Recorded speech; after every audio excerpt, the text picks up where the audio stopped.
Good morning, good afternoon, um, good evening, ladies and gentlemen. Welcome to SKTV for another edition. Ooh, welcome and welcome. We'd like to welcome each and every one of you uh, to this edition. Welcome, welcome, and welcome. As you can see, the topic, the politics of Liberia. Please and please and please and please share the show. Welcome, welcome, welcome, welcome, and welcome. We'd like for you to share the show, please. Welcome, please, to the show. Thank you, and thank you for following SKTV. Share the show, please. Share the show. Welcome to SKTV. I'm trying my best here to get settled in on some stuff. Let's share the show, guys, as you are rolling out here, as you're coming on. Please, please, and please, and please, and please, please share the show. Please share the show.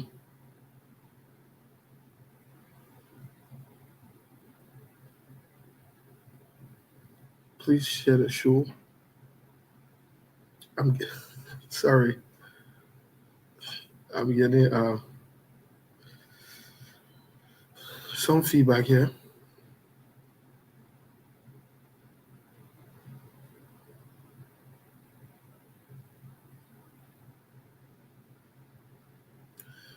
Share the show, please. I'm getting some feedback here. I'm trying to also connect with, see if I can make some connections here with the guys from Liberia.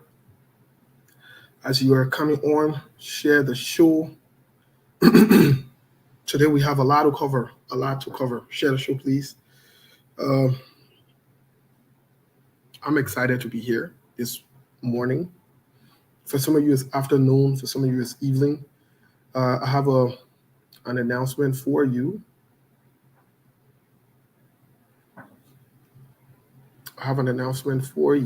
But share the show. Let's share the show, please. Share the show, guys. Share the show.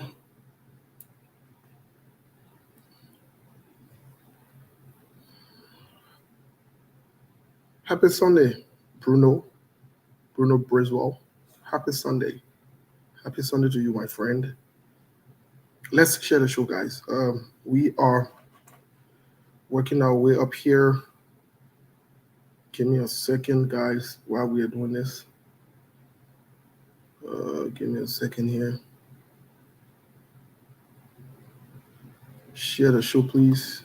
Let's see here. Give me a second.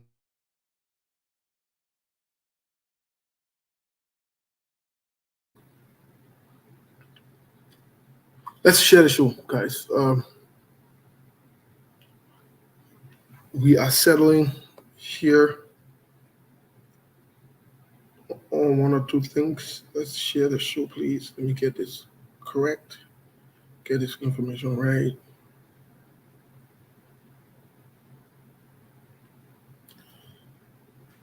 Okay, let's move forward. Let's share the show. Welcome to each and every one of you. Welcome to this Sunday. Let me try to make connections here to the guys in Liberia. Let me make connections with the guys in Liberia, please.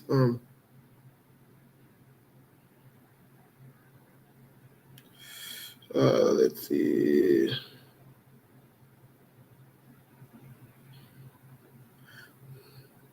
Share the show while we are this. Please share the show. Today we have a lot to talk about. I think we got some, I don't want to say breaking news, but we got some public information that's already in the public.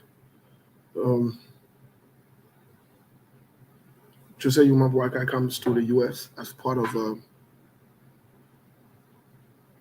the effort to seek treatment. We'll talk about that. since we're talking about the politics of Liberia, we'll try to talk about everything as much as possible because this too is part of the politics of Liberia. Let's share the show in the meantime. Let's share the show in the meantime. Uh, let's share the show in the meantime.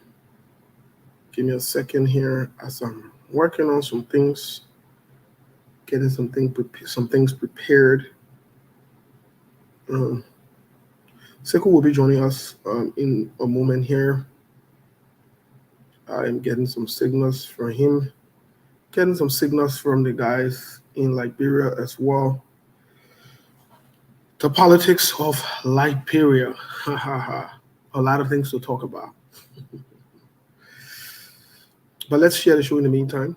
We have a lot to talk about. Just a lot. Just a lot. Just a lot to talk about. Let me see here. I just got some information.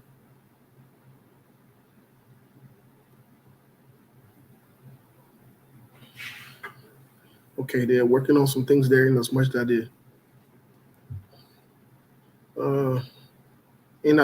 they are working on some things there to join us here. Okay, let me leave him alone and stay focused with you. Guys, I'm sorry that I'm a little distracted here. I got to make sure I'm in tune here and in synchrony with the guys in Liberia. But let's share the show. While you are watching, share the show. I will also try to share from my end. But let's share the show, please. And please. Thank you. When you start sharing the show, we will know. Sekou will join us today. The conversation seems promising. And for today, we will clear the air on some things that you must be aware of. Because as part of the politics of Liberia, if we will move Liberia forward, then we got to be factual about the things we say and the things we do, especially the different political leaders and actors. Yeah, I see one of my former coach just show fit. Yeah, back in the days, my former coach just show fit. What's up, coach? What's going on? Somebody watching us from Monserrato. Alice, welcome to the show. Welcome to today's edition. I don't know why it's just showing. Alice, welcome to the show, Mama. Welcome. My coach from back home.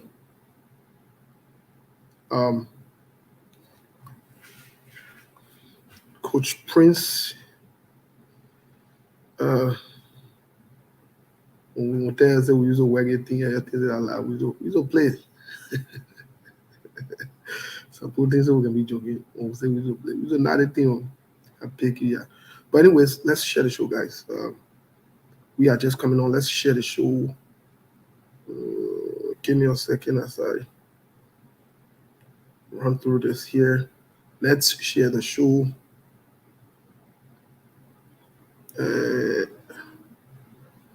Sekou will be joining us here momentarily. Let's share the show. Okay. This is good to know.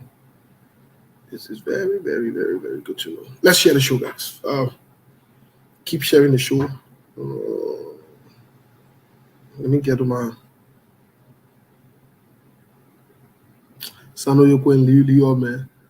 Say Ali, my man, what's up? My man, I like your zeal, your enthusiasm, you're focused. I love it, my man. You always on your ACO, and ACO. Sometimes you can try to confuse the public a little bit, but then you can come back. I like it. If you believe ACO is the best for Liberia, keep it up, bro. I do like it. But let's continue sharing the show. I'm almost done here, settling this thing here so that it doesn't create. Marie Pratt, welcome to the show and good afternoon to you. Thank you so much for tuning in. Thank you, and thank you. Share the show, guys. Promises to be very, very, very, very, very, very, very interesting conversations we are going to have here as we gradually, slowly build up audience here. Let's share the show. This afternoon, I think it should be 6:30 p.m. Eastern Time, 5:30 p.m. Central Standard Time, and 4:30 p.m. Arizona time. I was invited on the Liberian News Agency. They have a show called Paramana or something like that. I'm probably not pronouncing it well, but I got to see the spelling. I'm always watching them and following them, so I was invited there. Be our guest this afternoon. We'll be on there. We will be on there with a lot of things to discuss. So join us this afternoon. Join us. Let's talk about the politics of Liberia first before we get to that. Later on this afternoon, we'll be there. I was invited by Kwame Opa Weeks. I think it's a good time to talk about some relevant issues that concern our country, that concern the future, and so forth. So we will be there this afternoon. We've officially accepted the invitation to be guest on the show tonight. So we'll be talking some deep things. So we'll be there. I want to invite all of you this afternoon. As far as we're concerned, everything still stands. The confirmation has gone through. I think I got a notification here from them as well. So we should be good when the time comes. But let's share the show before we get into other news. The guys from Liberia just hit me up. I got the confirmation that they're working on some things to join us ASAP. Siku will be joining us again this afternoon, 6 p.m., 6:30 p.m. Eastern Time. I will be on, I'm not sure if it's the Liberian News Agency with Kwame Opa Weeks. We'll be talking about national issues, things that concern the country, things that has to do with the future of the country. We'll be talking about some of the risk. We'll be talking about some very details and deep things in terms of the health, of the country, and what are some of the things that are at stake, especially when it comes to how does addiction work and all these different things. We'll talk about a lot of different things today. So be there, be our friends, our guests. 6, I think when it starts, I'll share it on my page so that maybe you can follow from there. But 6:30 p.m. But I'll also try to share as much as I can. But it will be with Opa Kwame Weeks this afternoon. And I look forward to it. I believe it would be an interesting conversation. We are open to having any national discussion, anywhere, anytime, and regardless of who invites us, we do honor it. Happy Sunday to you. If you're just joining us, sorry, I was a little distracted. I had some things going. We're a few minutes late here, but no threat that we can say in football, no threat to Yeboah. And when I wouldn't tell our friends saying, no threat to Yeboah, when you hear them say no threat to Yeboah in football, I mean, nothing can happen. Everything stay on course. Everything stays straight. Yes, so as we are selling in here, let's share the show. Let's invite someone. Let me recognize some of you really quick before we get to other news really quick. We'll do the other news, get to the musical break, and then we get into the conversation here. But let me recognize you. The only way I can recognize you is unless you write. I wouldn't know you were here. So Bruno Brisdell, welcome to the show. Oh, man, it's good to have you on. Thank you for following. Prince Crawford was my coach back in Africa. Prince Crawford. Not only that, he was. I remember when we used to follow them. P player. He used to play number 10 for our high school. So we aspired to some other. I used to play number 9 at that time. I only beginning thing. Yeah. I was linking. I was linking. I wanted linking at those days. Skinny, don't know what's going on. But I aspire to be, like him. We've maintained a very good relationship as a big brother to me, as a senior player to me. He served also as a coach when I was in junior high. He followed me from elementary, even though they were high up there in school. He and Leo Johnson. That's how I know Leo Johnson, because we're all in the same school. We came from the same school. But these are all good people. We've maintained the brotherly love and relationship. Very good man. Very, very good man. Prince is a very good man. Lots of respect for him. His family, his family, I listen to him. I listen to his advice. Thank you so much, not only on the football level, but, I listen to advice. Some days when I'm he's one of the people that can call me behind closed door and say, tune down, slow down, and I listen to him. I want you to know that. Very good man, Prince Crawford. Today he's a pastor, he's a reverend of a church, one of the biggest churches in Liberia. He's a very good man. Basically, I will leave it as that. I don't want to go into details. Maybe some days we'll have the opportunity to just stop by and say hi. Alice, welcome to the show. Say Ali, my man. Say Ali, what's up, my man? You and I go be I trust you. That easy. Sano your queen. What's up? So when they graduation here now, we're not somehow who can eat graduation party food. We're not watching now. We're not eating graduation party food here now. What's going on? Timothy, my man, what's up? You always consistent. You're always on. Marie Pratt, how are you, Marie? Good morning to you. Happy New Year. It's good to see you on. Thanks for following us. Thanks for being a follower and a supporter of SK TV. We appreciate you. Wait a minute. I'm confused about that Marie Pratt. Your will. Oh, okay. That Marie Pratt. I hope I didn't. Theophilus, welcome to the show. Romeo, my man, greetings to you. Welcome. I know you follow us probably from all the way Liberia.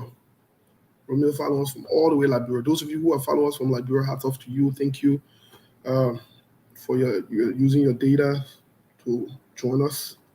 We're excited. It's a great thing. Theophilus, I've spoken with Theophilus already. See Marie. Cyrus. My man Cyrus, what's up to you?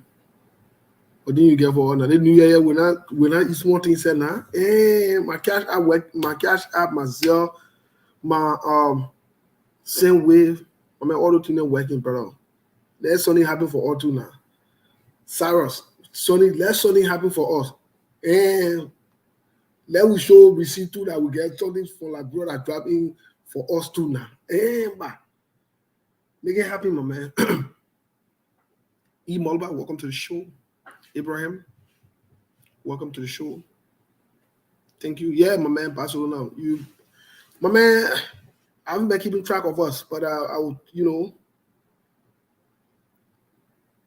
yeah, my man.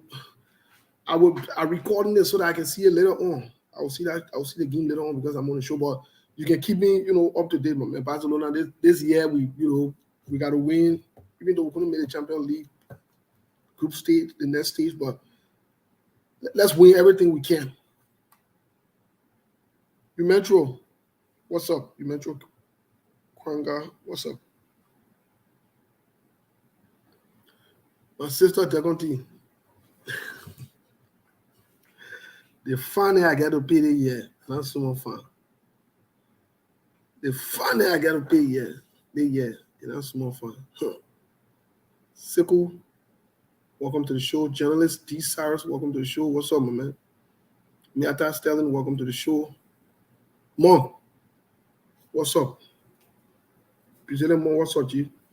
What's going on, bro? Yeah, but man, let Barcelona handle business right now. After the show, I'll follow that game. But yes, like I said, if you didn't write, I wouldn't be able to recognize you because I wouldn't know you were here.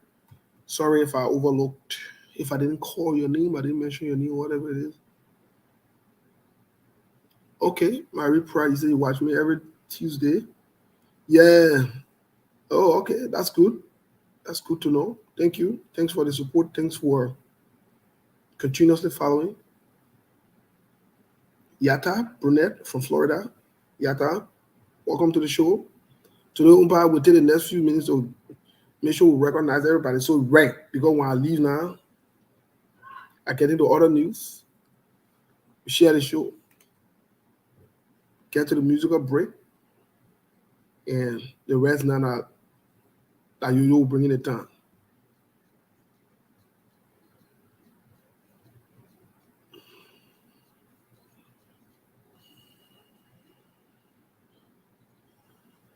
So, let's see who are there.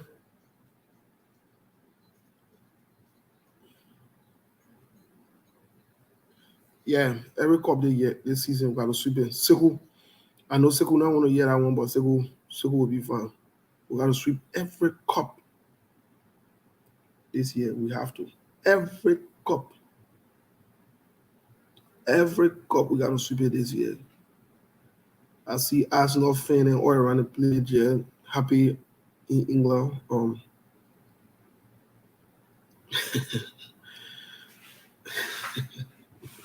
Anyways, today Umpa United, Manchester United fought on inside. Manchester United fought on inside today. Anyways, let's oh hmm. The BB boarding and start coming small. When you see the BB boarding writing and then you know say the show will be noisy today. Oh. Huh. Mm. Coretta, hello. The BB boarding and start writing. Oh. Orita, hello. When you see the people then reading and then that means say the show, yeah. Mm.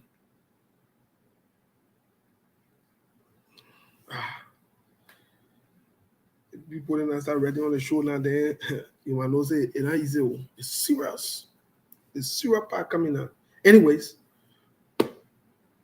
2 more minutes for recognition and no 3 more for recognition and I'll be moving straight into other news. I'm not even sure what's going on say around the world right now. I'm not even sure. Last night we had the opportunity to be with our friend and brother Octavio Gimen, who was came here for a town hall meeting to Arizona. He's running for the Grand Jury Association. Come May, it was a good gathering. We were there. We had some good time, interacted, listened to him. Octavius Gimen, as you will know, he's one of our friends and brothers. So it was good last night. So last night was that. I think yeah. Last night was that. Me and Sibu were chilling. Well, last night we were Osa.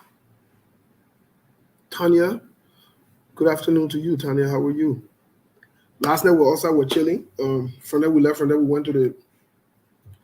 We got we got another group here, the Brotherhood, the Attire Club. We meet every Saturday, Sunday night, and we just chill and have good time.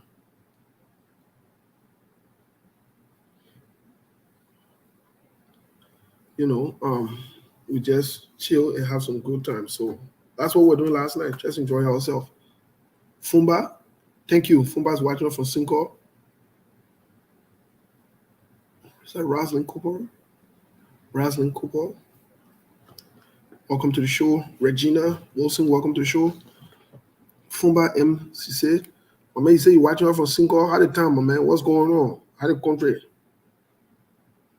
How the country? What ain't going on? Welcome to the show. Okay, we got 1 more minute for recognition and talking during the routine. But let me make my announcement. This afternoon I'll be on is that Liberia News Agency, whatever it is. This afternoon, 6:30 p.m. We'll be talking some national issues. Got invited by Opa Kwame Weeks. I'm grateful for the invite. We'll be talking some the impact of mental health and wellness, addiction. We're talking about it in details as to how it relates to our country, what can be done, what are some of the risks, the threats that we are faced with. What can we do now? I don't want to butcher a meal. A man in here to pronounce it here for me. How I won't pronounce it the French way. Is that Juled? Juled, welcome to the show. Levy Thompson. Oh, the noisy group then not wait now. Levy bringing the noise. Okay, Levy bringing the noisy pool. Papa Dako. Papa Dako, what's up, my man? Yeah, my man. Everybody entitled to the view. The other person will say the other person can be, you know what I mean, president. The other person say the other person can be president. But I respect your view, though. Let's keep it like that. Let's keep the conversation like that. As long as no disrespect, that's good. It's always good to make your point. When I'm standing your queen, wait a minute. You invite me to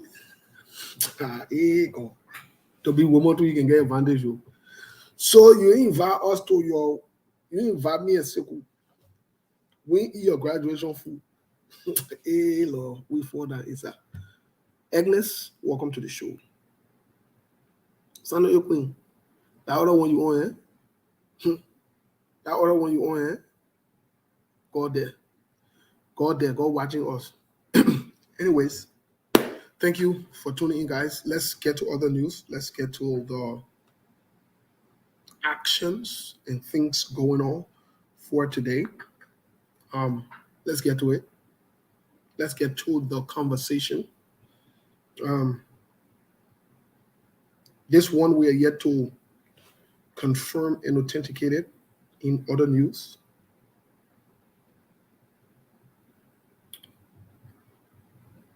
It's still surrounding the Joseph Yuma Boakai and some of the monies received. I'm not sure if this amount is correct. Again, we have now authenticated it. Normally, when we get credible information, we check with 2 to 3 credible sources. 2 to 3 credible sources to authenticate it. So if you see us saying this one has not been authenticated, then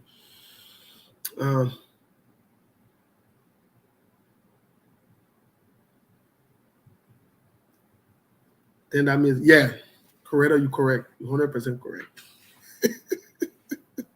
You're 100% correct. We have not authenticated this one yet. It is reported that Alexander B. Cummings did contribute to Joseph Yuma Boakai's trip. Apart from what the government did, again, it has not been authenticated yet. We will reach out to sources to authenticate it, but again, it's alleged, it's speculated that Alexander Cummings contributed to the trip as well. We'll also want to remind you that this one was confirmed by sources from the Cummings camp that the previous medical trip, the pacemaker, Alexander Cummings did contribute $30,000 to Joseph Yuma Boakai's previous trip, apart from what the government gave Joseph Yuma Boakai, which I thought it would have been fair for the ANC to publish that, to be on record, for the GMB camp also to publish it to the Liberian people. There is nothing wrong. But we got those information. That one has not been authenticated. We have now also confirmed, it's alleged, that Stanton Witherspoon also contributed an amount of $15,000. This one like other news. The news are developing, and as we are on the show, we know these things will be confirmed. We want to inform the public that yes, the 75,000 K noise that you are hearing around is the fact of the matter. The one that I alleged that the fact of the matter. That is the fact of the matter. Now, let me say this. If you don't know that an airplane can take somebody from Liberia and bring them to America because you've never sat in one before, it does not mean that it can happen. So part of the confusion, and when we get into it, we'll go into it a little bit more. Part of the confusion is there are two different groups that do the negotiation for Jose Yuma Boaka. There is the political group, and there is the family group, and we'll talk about that in just a little bit. But news are unfolding, things are happening. We are watching our phones, our gadgets, as we are on the show to get more of this information clear out. No, these things are not joke. We're not making them up. I know some people come and say, "Oh, and you want to talk about people health again. You want to talk about everybody who contributed, whatever it is." There's nothing wrong with talking about who all contributed. It is the right thing. It is the right thing. And as a matter of fact, for transparency's sake, there is nothing wrong with saying this person gave me $5, that person gave $10, or whatever it is. There is nothing wrong. You're not making beam or you're not boasting. And they can put cash up and zero and say, "Put my contribute to poor event." And people can send money and say, "Oh, when you're going, some of you who will be refuting this. When you're going on the podcast and they call your name and say, 'Oh, John Brown gave $25 towards the person's medical bill.'" Oh, you don't know that? You don't know that somebody's business you can be talking? You don't know? Ali V. Kamara, go sit down somewhere, man. You credible, man. Confused, man. Like you talk about credibility. Go sit down somewhere, man. The day you realize who you are, then you come and talk. Go sit down somewhere. You're confused, self. You're one of the most confused grown men I've seen. So you go sit down somewhere. Talking about credible. You know about credibility. You know about credibility.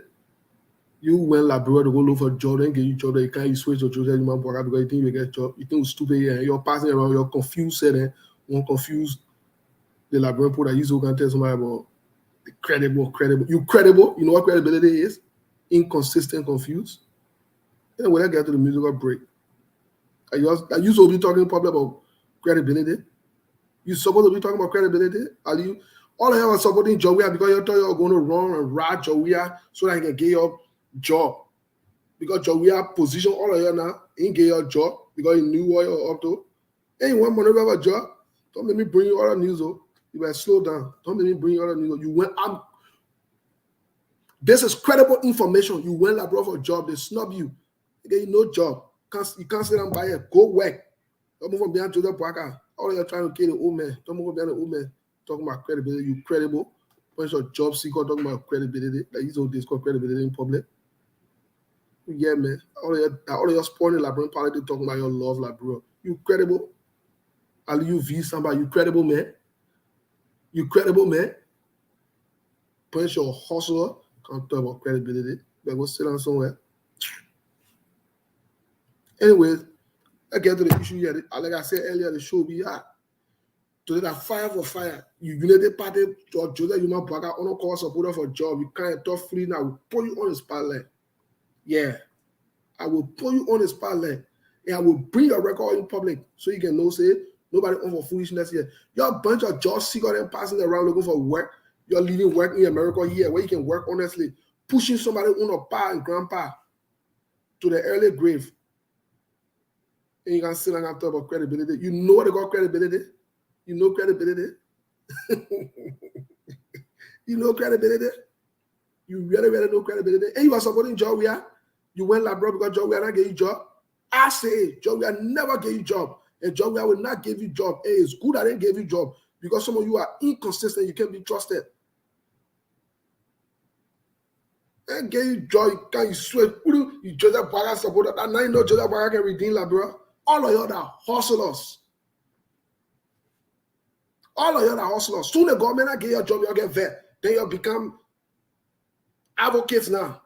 Just all of you, a few months back, you were cussing Joseph Human Boaka. All of y'all.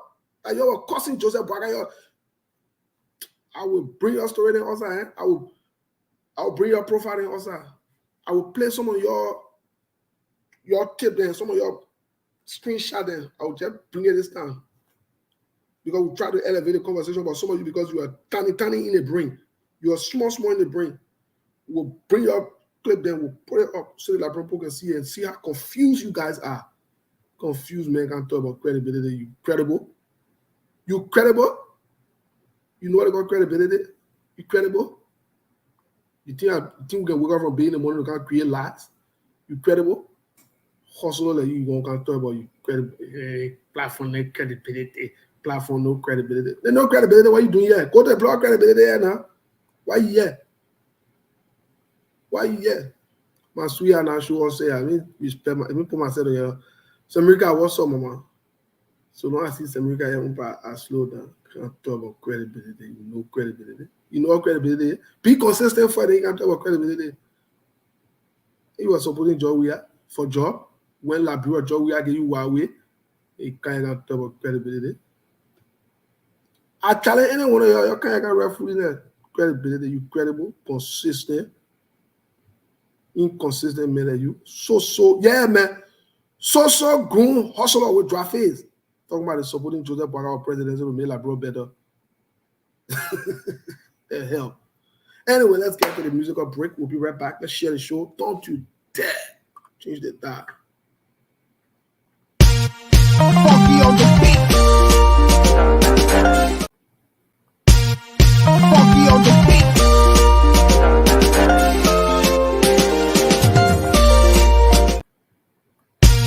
Funky on the beat.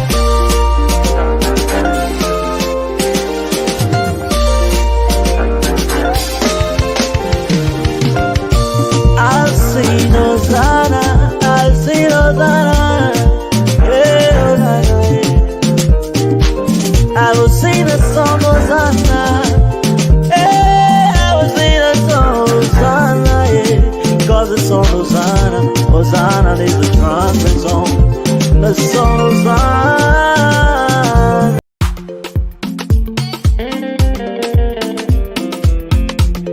You don't even know my story. You don't even know the story. Oh yeah, you know on the beat, I be a loca. So moral. You post a new car on Facebook. But I so la la. You working part-time. Bluffing and acting jealous, say you photo. My advice for you in my way and got to confess. Confession. You gotta confess. You must have the impression. Enjoyment, got your blessing. Enjoyment, no more stressing. Enjoyment, got your blessing. Enjoyment, no more stressing. It's never gonna be another man trash, just another man treasure. Another man fool was another man poison. Got your good, according to your measurement. Got your good, according to your measurement. The player ain't garish, now they play you booty. Just because of impression. Impression, fake impression. Impression, yeah. You don't even know my story. Or you want to share my glory, oh yeah. Everywhere you my way, oh way, oh. Everywhere you my way, oh way, oh. Every touch you my way, oh way, oh. Enjoyment, got your blessing. Enjoyment, no more stressing. Enjoyment, got your blessing. Enjoyment, no more stressing. Jeje, the hammer you driving nothing to keke. This a ballin'. The thing that we talking, they must stay right here. Stop. Hello there. I am so sorry. I don't know. Something is not right from my end here. Can you guys hear me, please?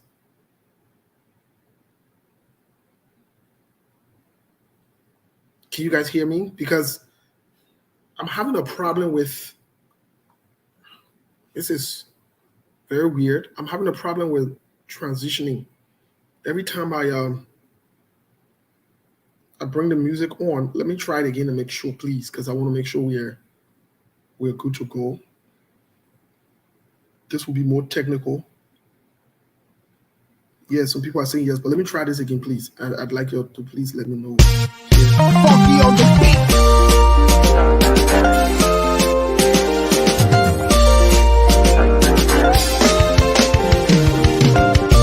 I'll sing Hosanna, I'll sing Hosanna, yeah, Hosanna, yeah. I will sing the song Hosanna, yeah, I will sing the song Hosanna, yeah. Cause the song Hosanna, Hosanna is a trumpet song. The song Hosanna is the song of victory. Yeah, Hosanna, yeah. Hosanna, Hosanna, Hosanna, yeah. Hosanna. Everywhere I go, I will sing Hosanna. Even on my sick bed, I will sing Hosanna. Even on my wedding day. Okay, now I think I figured the problem. Sekou was able to explain what was happening to me. The problem is figured out now. Thank you so much. Sekou should be joining us here very soon. But let's get to the conversation because it's important that you are looking at the headlines or the topic there says the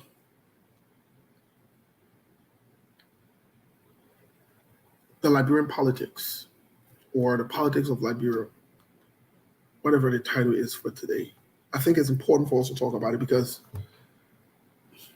we are seeing some very interesting things happening in the politics of Liberia that is not only impacting everything that we're supposed to represent as a country and as a people, but is also impacting the future as to what we will do, how we'll go about things, and some of the things that we're experiencing, that we're seeing, even around the world, it's very strange. Let's take, for example, things like trucking people from one point to another to come to vote for you. These are things that you would have never heard of a couple of years ago. I'm not saying it was not done, but where technology, where we've advanced in knowledge, education, and skills, and we've traveled around the world, the impact of politics is seen all over the place. People discuss things like trucking people to come and vote for them from one district, from one place to another, like they are just having a normal conversation. They're not even afraid to talk about it in public. Again, it's not an issue of talking about it in public or not. It's wrong to truck people from one place to another to vote for you if they're not registered in that place to vote. It's illegal. It's wrong. Just the fact that it's discussed alone and nothing's done about it in itself makes it even worse. So this is some of the way our politics have become. Not only that, our politics now have become so much deceptive to the point that people will have to lie to come to power, continue to lie to maintain themselves in power. It's a problem. Our politics have become so deceptive to the point that people will go and make up cases against people. And they say they are tacticians. They understand politics. They lie, create falsehoods. And they support the falsehoods by coming to persuade the public. And some people buy these things. As evidenced most recently last year, we saw a bogus, inconsistent case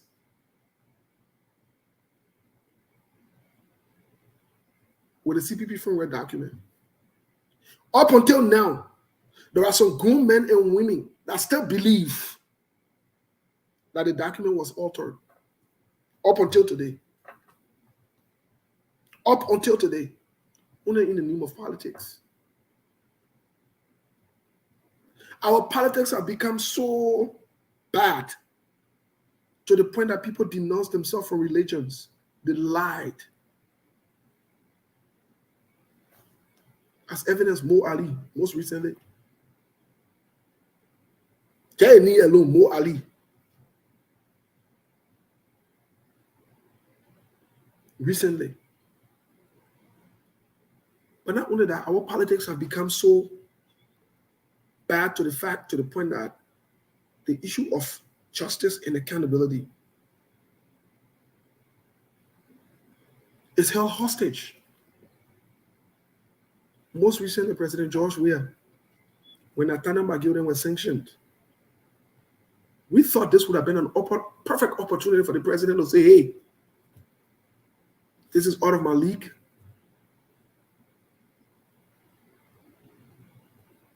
If the Americans have evidences, let the courts, let the law take its course. Let these guys have the days in court. We want to work with the Americans to ensure that they're held accountable. No, it's not like that. It's not like that. Our politics have become so bad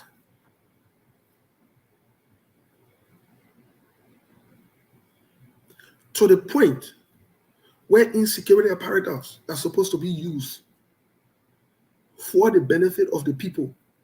I think one of the motto, when you see the Liberian police car passing around, one of the motto written on it, the motto, the moral operandi or whatever they're operating on, the motto that's written on it says, I think, to serve and protect. But they've diverted everything to a political party or to a political leader. Yep. They've become partisan police. They have gotten to the point wherein they are no longer seeking the interests of the Liberian people, rather is the interest of individuals. Our politics have gotten so bad to the point wherein you will get individuals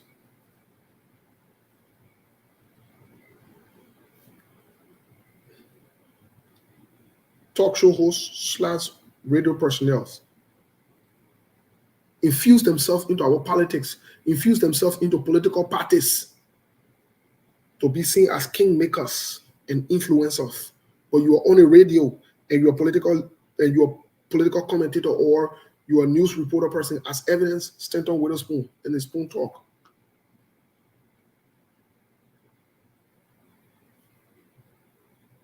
Stanton Witherspoon, the United Party in a party as we speak. And these are facts. He and Costa coordinating the whole Joseph Boakai stuff. It's not to say they're doing it from an humanitarian perspective, that to get something on Joseph Boakai and the United Party so that today or tomorrow, when they won't say anything to them, they should shut up. It's more of a control thing. When he figured that he couldn't work with Cummings, he decided to attack him. Now that it's not working with Samuel Tuede, and they don't want to renew their license, they're attacking them. We have a problem.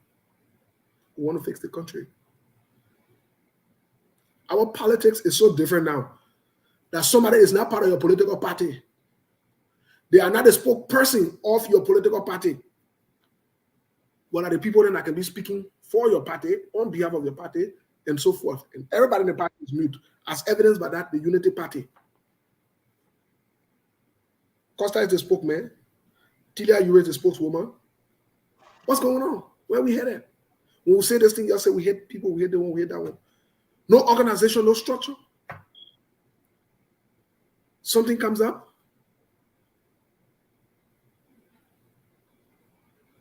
Something comes up.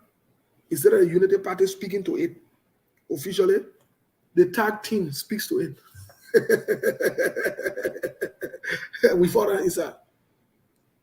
when we say these things, they say it, we hate this group of people, we hate that group of people.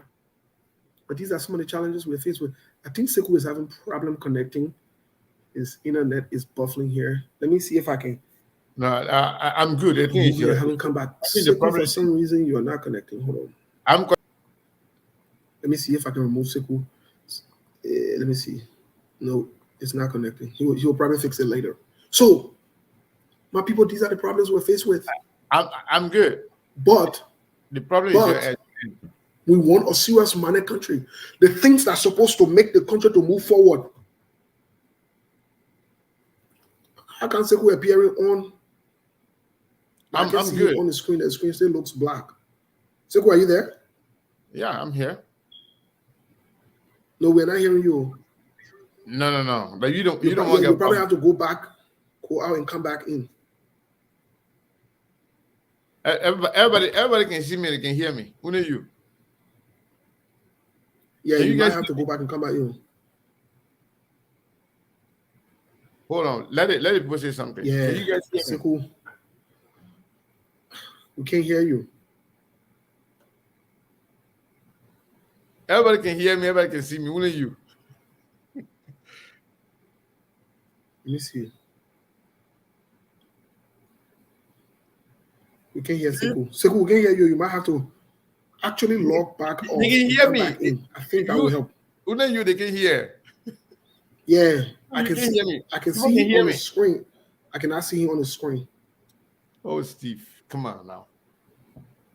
Everything is good for my end. Wait, Sekou, I think I have the problem. Yeah, the problem is Let me go you. back out and come back in. It's you, Steve. Sekou, are you there? Yes. Give me a second, guys, because Sekou, I hope you're not gonna hard this show. Hey, my man, everybody can hear me and they can talk to me. Everybody, I can hear you, they can see everything. So it's your problem. Just go off and come back on.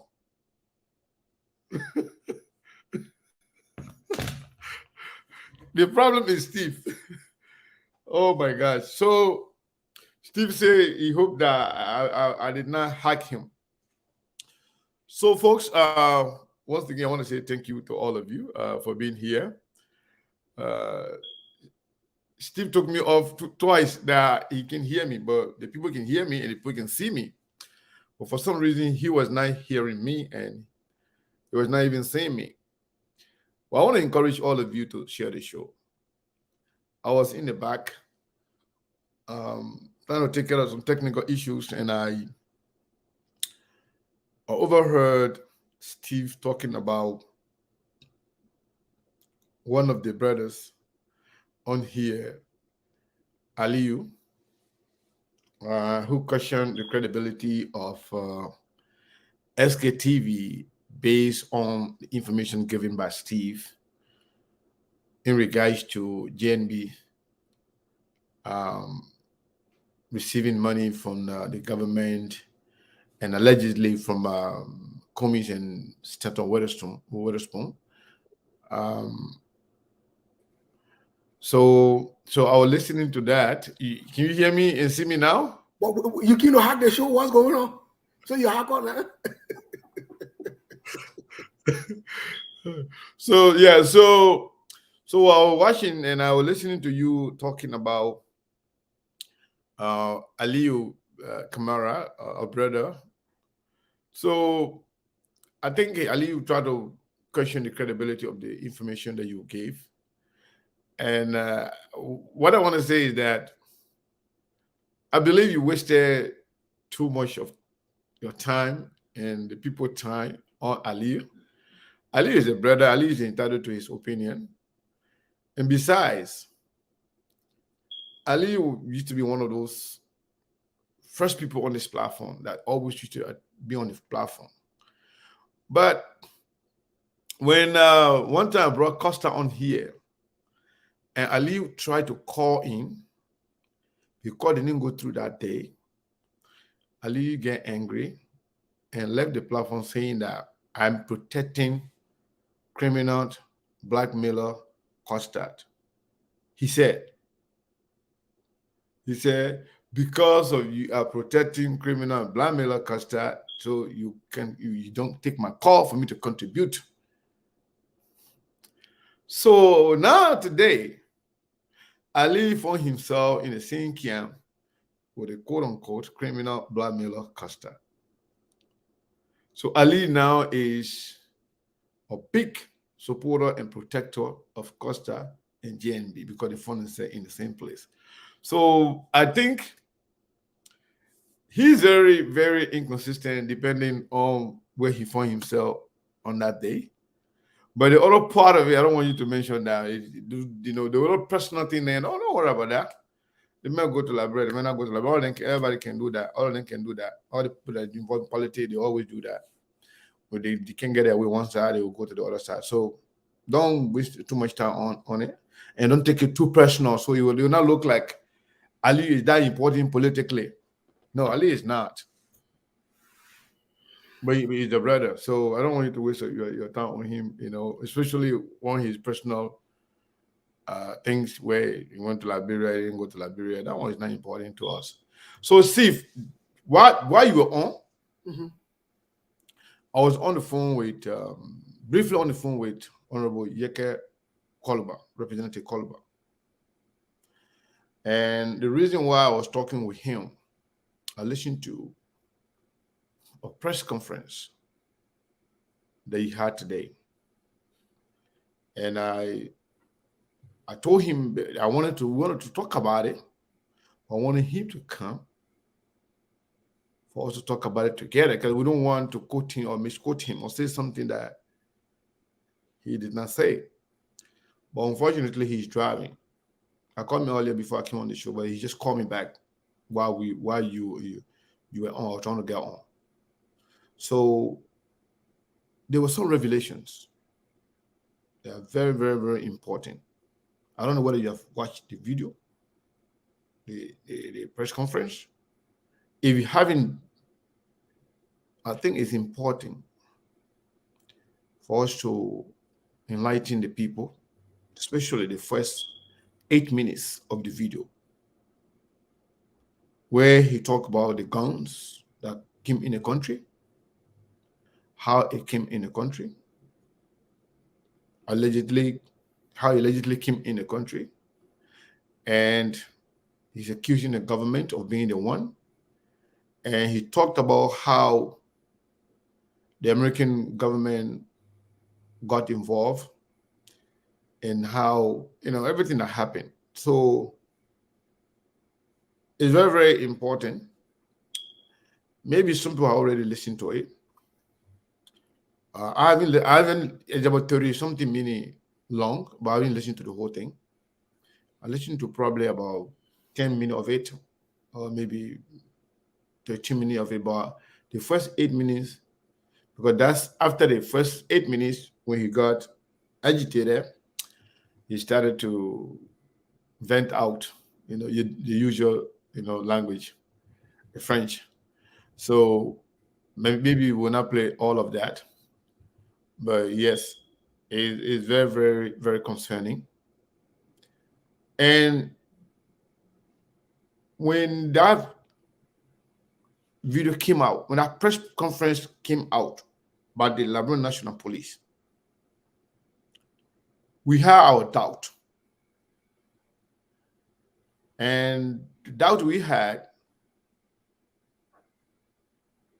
was somehow predicated upon the manner in which they did the presentation.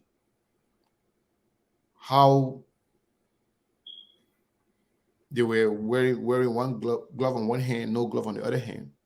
And some of the statements made by the IG, the police Inspector General, Patrick Sulu. So if you can get the video,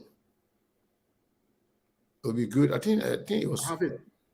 Okay, if you have it, I want to play a portion of it for you because I want us to develop on the conversation. But let's hear some of the things he said. Because one thing you can say about Yeke Koluba, you may say you don't like the way he talks. You may say you don't like some of the words that come from his mouth. But I don't know him to be a liar. He doesn't fabricate stories. He doesn't come and just tell lies. So if you can play, play the video. Let's listen to a little bit of it. Maybe the first 8 minutes, and then we can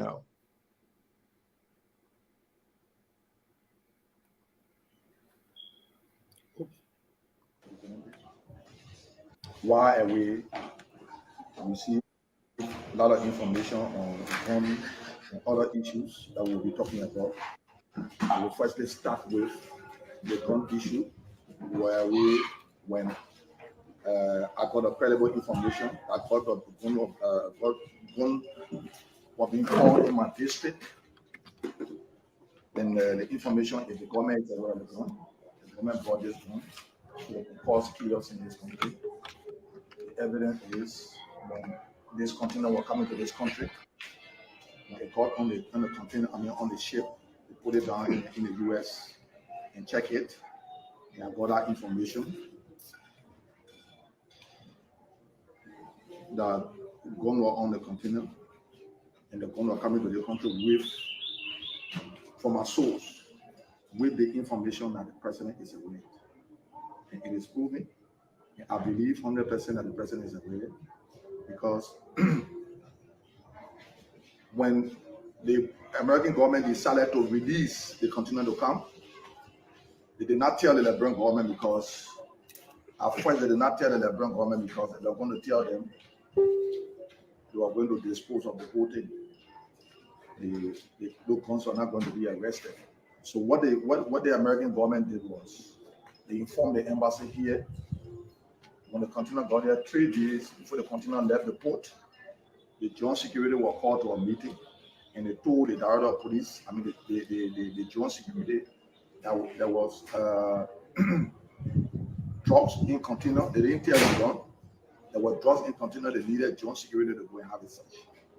So when they got there, the container was identified by the focus pricing from the embassy. And the police started to do the work, and I had most of the things were discovered. I can say to you 100% the president is aware.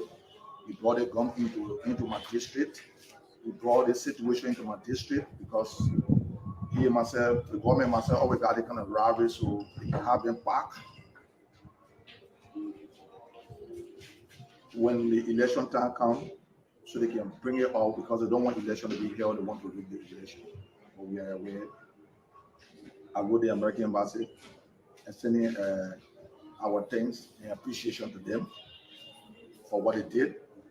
The government is not going to tell the glory. The American embassy, the American government, we extend appreciation to them for doing it. I also wrote the American embassy telling them that President Weah is undermining the sanction.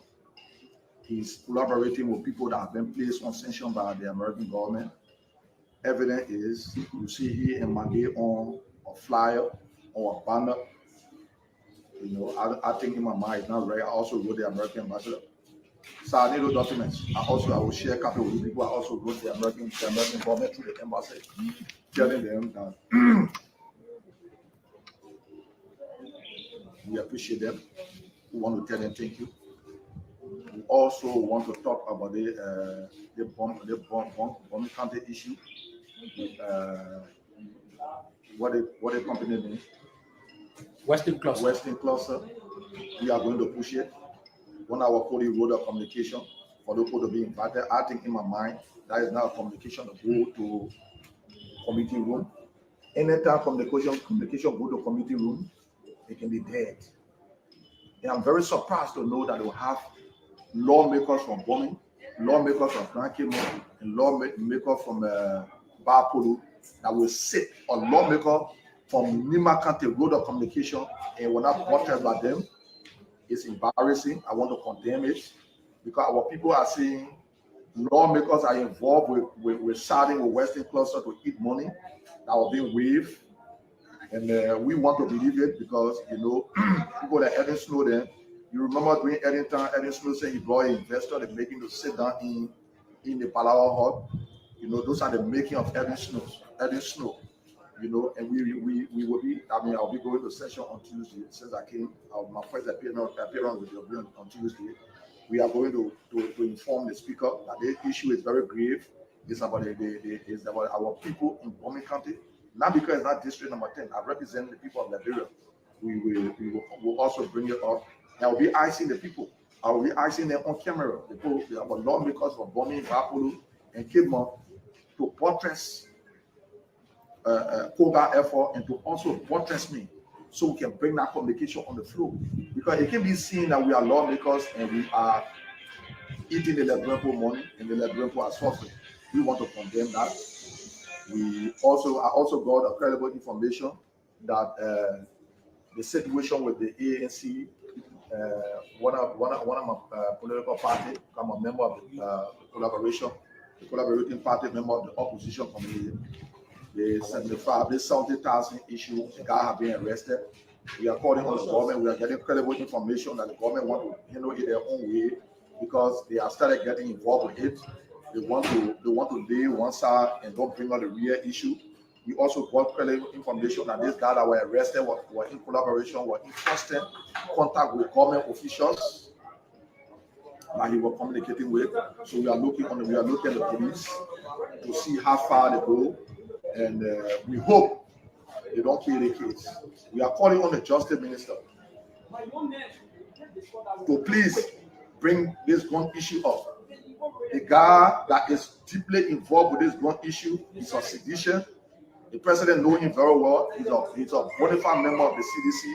The Justice Minister is aware. The Justice Minister got all those information because the American embassy, the American government through the embassy gave them all the tip-off. We got all the information, and we want to let the government know that we are keeping eyes on it. We want the case to be concluded, and we also want to inform our president. Madam Sally, we say Madam Sally supported all the warlords in the country. Madam Sally ruled the country for 12 years. Not a day Madam Sally ever said somebody wanted to kill her. But since the president came into being, you have 15 counties. 14 voted for you 100%. What is your fear? Every day people want to kill you. Mr. President, let me say to you, I want to say Happy New Year to you. 2023 has become a year for you and myself.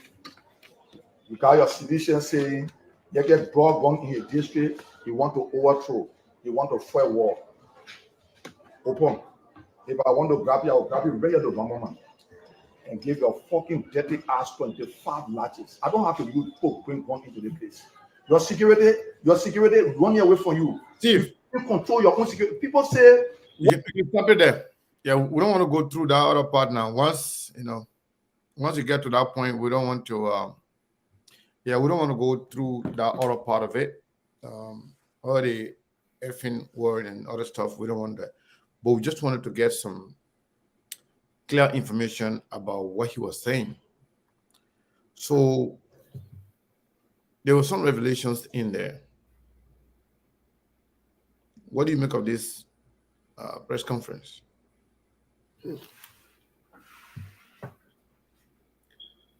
I know you spoke before about the gun issues. We briefly touched on it. In the context in which you spoke, I think you were a little measured as to not disclose the role of the American embassy and how they've gone and everything. Rather, you zoom in on how they protected the evidence, what they did, and the mistakes they made, the steps they took, which was either deliberate or pure ignorance. But at this stage of the investigation and the people that are there in charge of the IG, the this, the that, they should know how to preserve evidence. That not just common police men.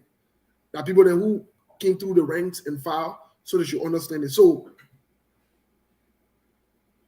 I'm glad I came from Yeke. I was a little, there are certain deep things that what I'm aware of or not, I will not say in public. I will never talk about it in public. I might hint But I will not say about it. The first time the gun ban came out, I wrote about it in the Resting Cluster deal on Facebook. And I said the issue of the gun is a distraction.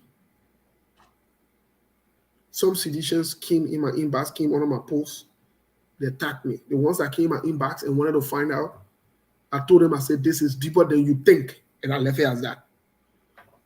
But I think, and I believe, based on this information, based on what Yeke have said today, which is going to prompt and spark more conversation and investigation into it, to bring a little deeper. Interestingly, I will not call the lawmaker name. We had a WhatsApp exchange.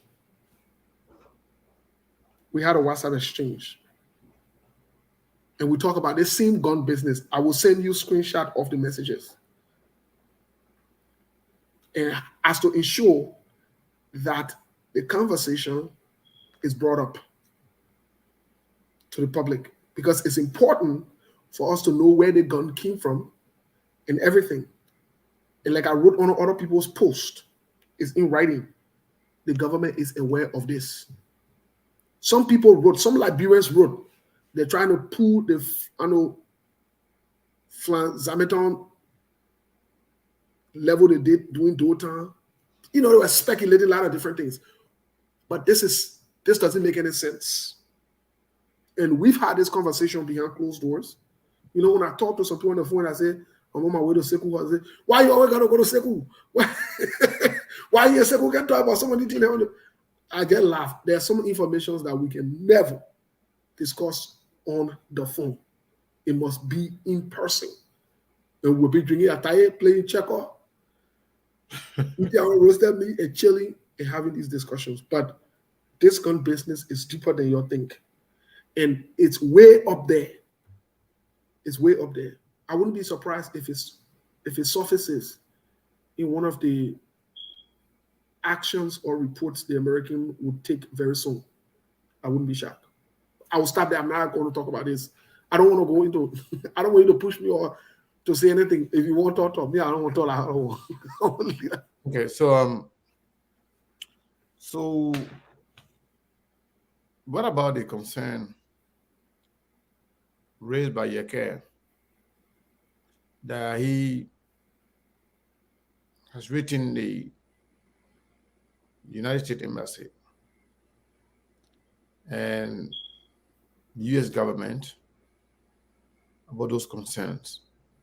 And if you went further with that on that video, he talked about the harassment of his family, his wife, and how his 2-year-old baby were among people that were harassed by the government. And he went ballistic on the Liberian women who somehow supposedly show sympathy for Claudia when that book thing came out. And the rest of it, he talked about a lot of different things. So we will be bringing Yeke Kolba on here, maybe tomorrow. To discuss most of these things in depth, especially by himself. When he's coming from him, it's different from coming from you and I. Yeah. And what I want to say here, Steve, is this. The last time the Liberian government presented to the Liberian people that they confiscated about 100 million worth of drugs. And there were people involved. Suspects were arrested. That they're going to burn those drugs. And some of the names that came out that were associated with the drugs, we said They're not going to say all the names. And we also said the principal actors was alleged, and because of the involvement of key players in the government, that they will never be prosecuted. Where are they today? The main source, in fact, the president's brother-in-law was allegedly involved with some key players in government. In fact, we were told the main guy that brought in the stuff in the country, he was dropped at the hotel by one of the sons of the president. Yeah. So, what happened to that gun? I mean, to that drugs and drug dealers? We were told that they were released. The other men that they say was alleged that they were looking for was never arrested, and the ones that were arrested, we are told, in fact, we know that they've never been prosecuted. 100 million worth of drugs brought in the country by certain people, and the investigation just died. The investigation just died, Steve. Now, speaking of gun, arms, and ammunition loaded in the United States, Yeke is telling you, and in fact, that particular drugs, we were told, was actually followed by the United States from the origin of the drugs. And the drugs entered the country, Liberia in particular, as a transit point to be distributed in other countries.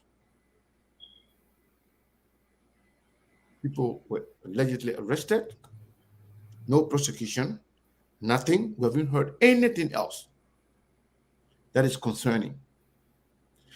They may think only Liberians are looking at it. No, the world is watching. And these are some of the contributing factors to the sanction on people in Liberia. The money people that are on the list when it comes to the money laundering aspect, they too, they will get their share. That's what I can say so far with that. But again, Steve, if the same government, because somebody said, oh, Jefferson Koji came to United States, he went to Texas, he went to Phoenix, he went to X, Y, and Z area. People said, no, this here. Somebody, okay. There were people arrested that day. They said somebody entered the ceiling up there. The person was arrested. They called some females' names that they were connected to it. Where are they? Have them been charged and gone through the court process and been prosecuted?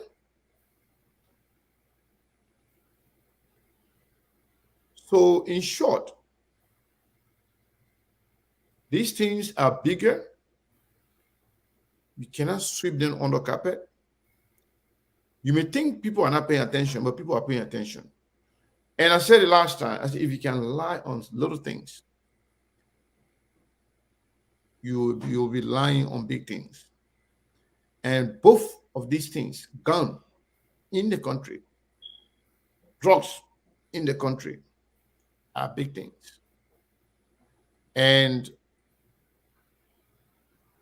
Steve, this election, I said it the last time, that some of the statements made by the police inspector general stating that if you want to win election, go through the ballot through the ballot box, not through the ballot of gun. I said he associating this gun issue to the election. I said that makes the whole thing feature. It means that there are some objectives, which is to associate the gun thing to the opposition prior to any investigation. So my question to you, Steve, is this just an isolated case, or this is the prelude of a bigger problem before the election? Well, this is not mutually exclusive. This is not an isolated case, to be quite honest. I believe these moves are tied in together, considering the influx of drugs coming to the country and the government seeming not to be interested in letting the public know the investigation, how far they've gone, what they are doing, what's the next step, those they've apprehended, what's going to be done, and so forth. It's concerning and alarming. But the issue with the gun also is also concerning and alarming. So you have an influx, or you have different scenarios playing here at once together at different times, but they are targeted to one specific goal. And this goal is to impact the election, whether it's to hold the election or not to hold the election. But let's take a step back and look at some of the things that has happened so far, some of the things that the government has done. First of all, and when some of us come and say there could possibly not be the 2023 election, first of all, up until now, the voter registration, we don't know where that is. The updates, every time they get updates, the public will debunk it and say, people ain't count any other player, they ain't count any other player, but they're giving numbers out. That's concerning. Second of all, they changed the time frame for people to register. NEC provided a new time frame. The question is, are they going to keep up with this time frame that they provided in March? Do they have the money to ensure that they do this? The last part of this, which I found a little interesting and tricky, is the American ambassador a few weeks ago, when Nathaniel McGill was campaigning in Margibi County, pulled up a statement. And yes, the Liberian government has done nothing. They have said nothing. Everybody has just been quiet about it, acting like they're playing safe. So all of these things are happening at one, Mr. Kane. It's to have an impact on the election. That is a sign that CDC is afraid. They don't see the pathway clear. So they're looking for means to create disruption, to create confusion, to create noise. It wouldn't be surprising to me. It will not be surprising to me. But I also think, on the other hand, to save our democracy, for the sake of the Liberian people and peace, I also think that our international friends could step in as soon as possible to prevent any problem or any chaos in our country. They would step in. Because when I read the last communication on December 9th, where it talked about possibility of people being sanctioned, should there be any foul play in the election or around the election, then that says to me that something is cooking here. So when Yega said that the container was open in the United States, the gun was discovered,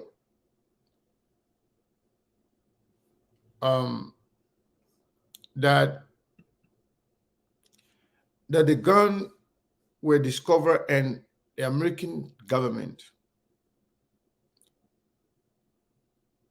was in the know of gun being shipped out of here, that the gun was somehow shipped by the Liberian government.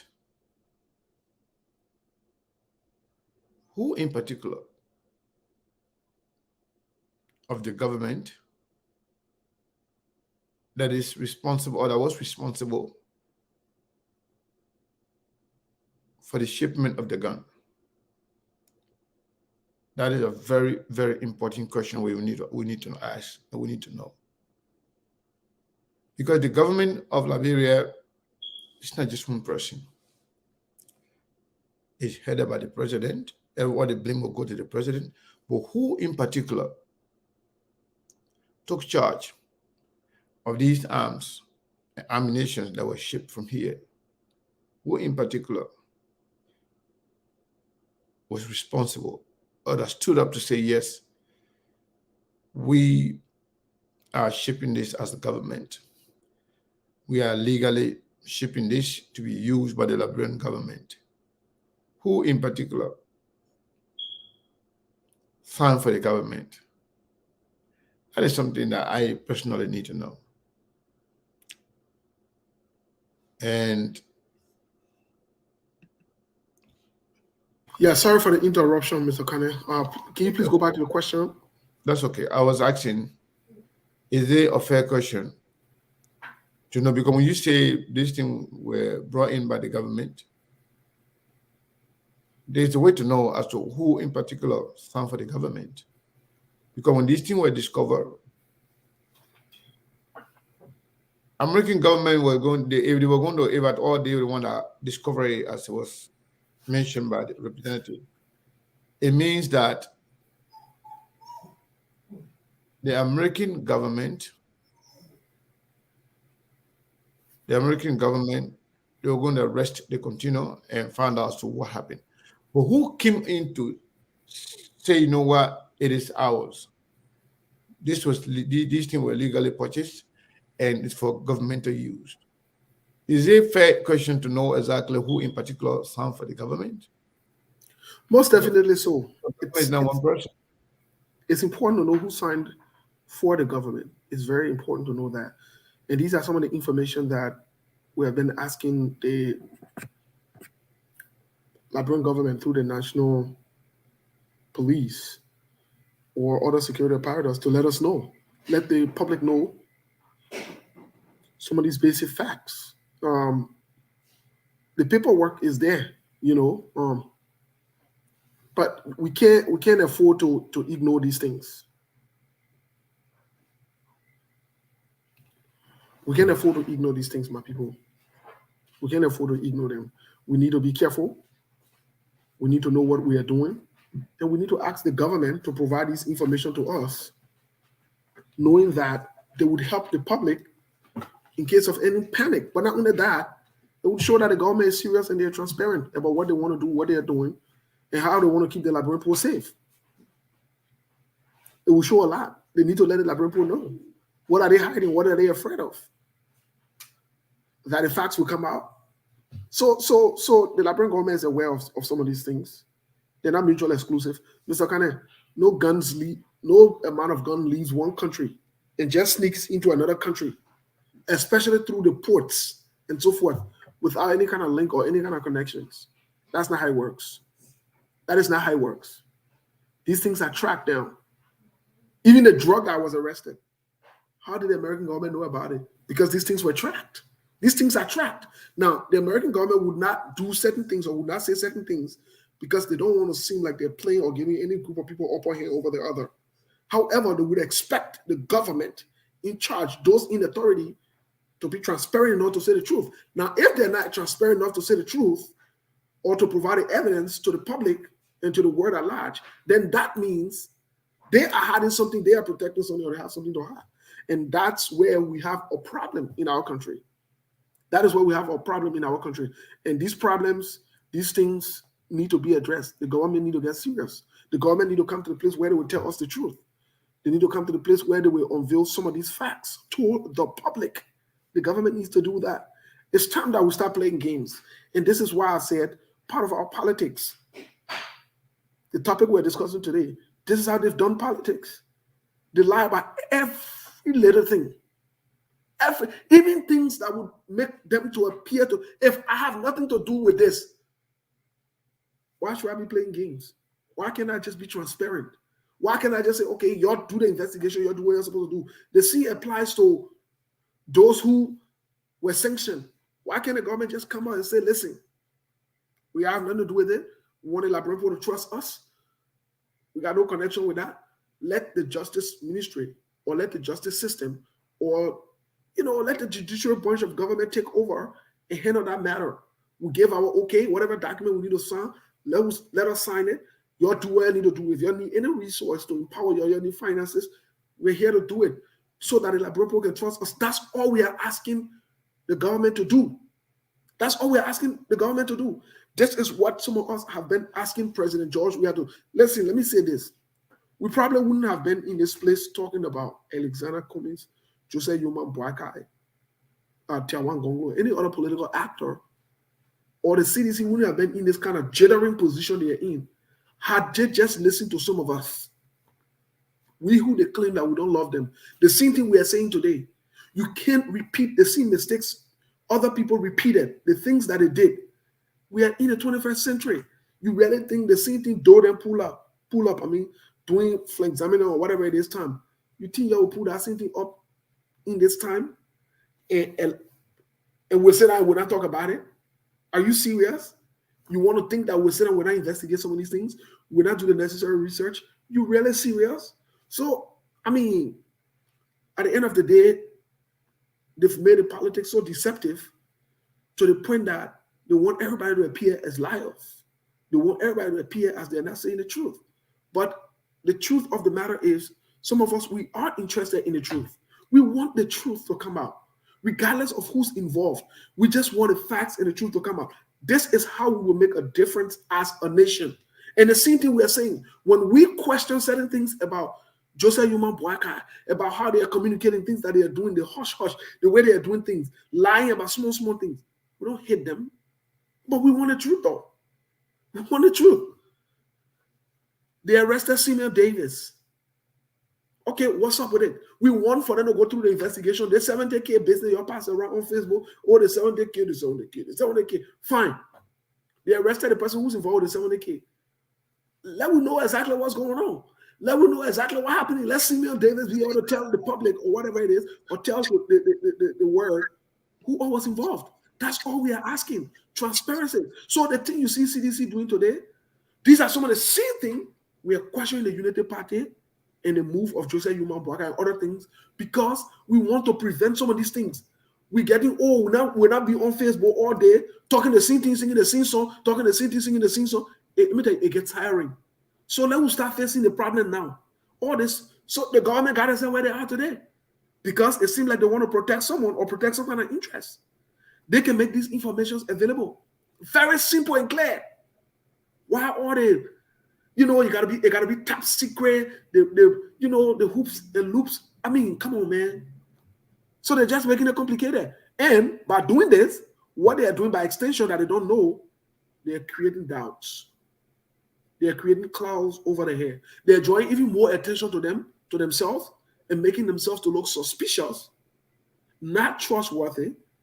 And so the allegations that will come out against them could be something that will just be in the air and be lingering. Let's take, for example, if you gave Joseph Yuma Boakai 75,000 as a government, what in that the government can come out officially and say, hey, you got to keep it as top secret. What is that a top secret? No, but Steve, I was going to come to that money thing. I don't know, based on what 75,000 was given, because we were told publicly that Ambassador Joseph Nyimabuaka was not too well, but he went to the hospital by himself and he was eventually discharged. He was seen in public, in a public gathering, in a political gathering. He spoke. And we were also told that he's going to be coming to the United States for a fundraiser, for a political fundraiser. So on what basis? If at all? Because when I saw the first 75,000 thing, I saw it on Kalasco's page.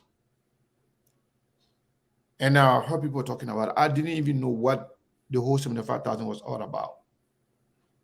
So on what basis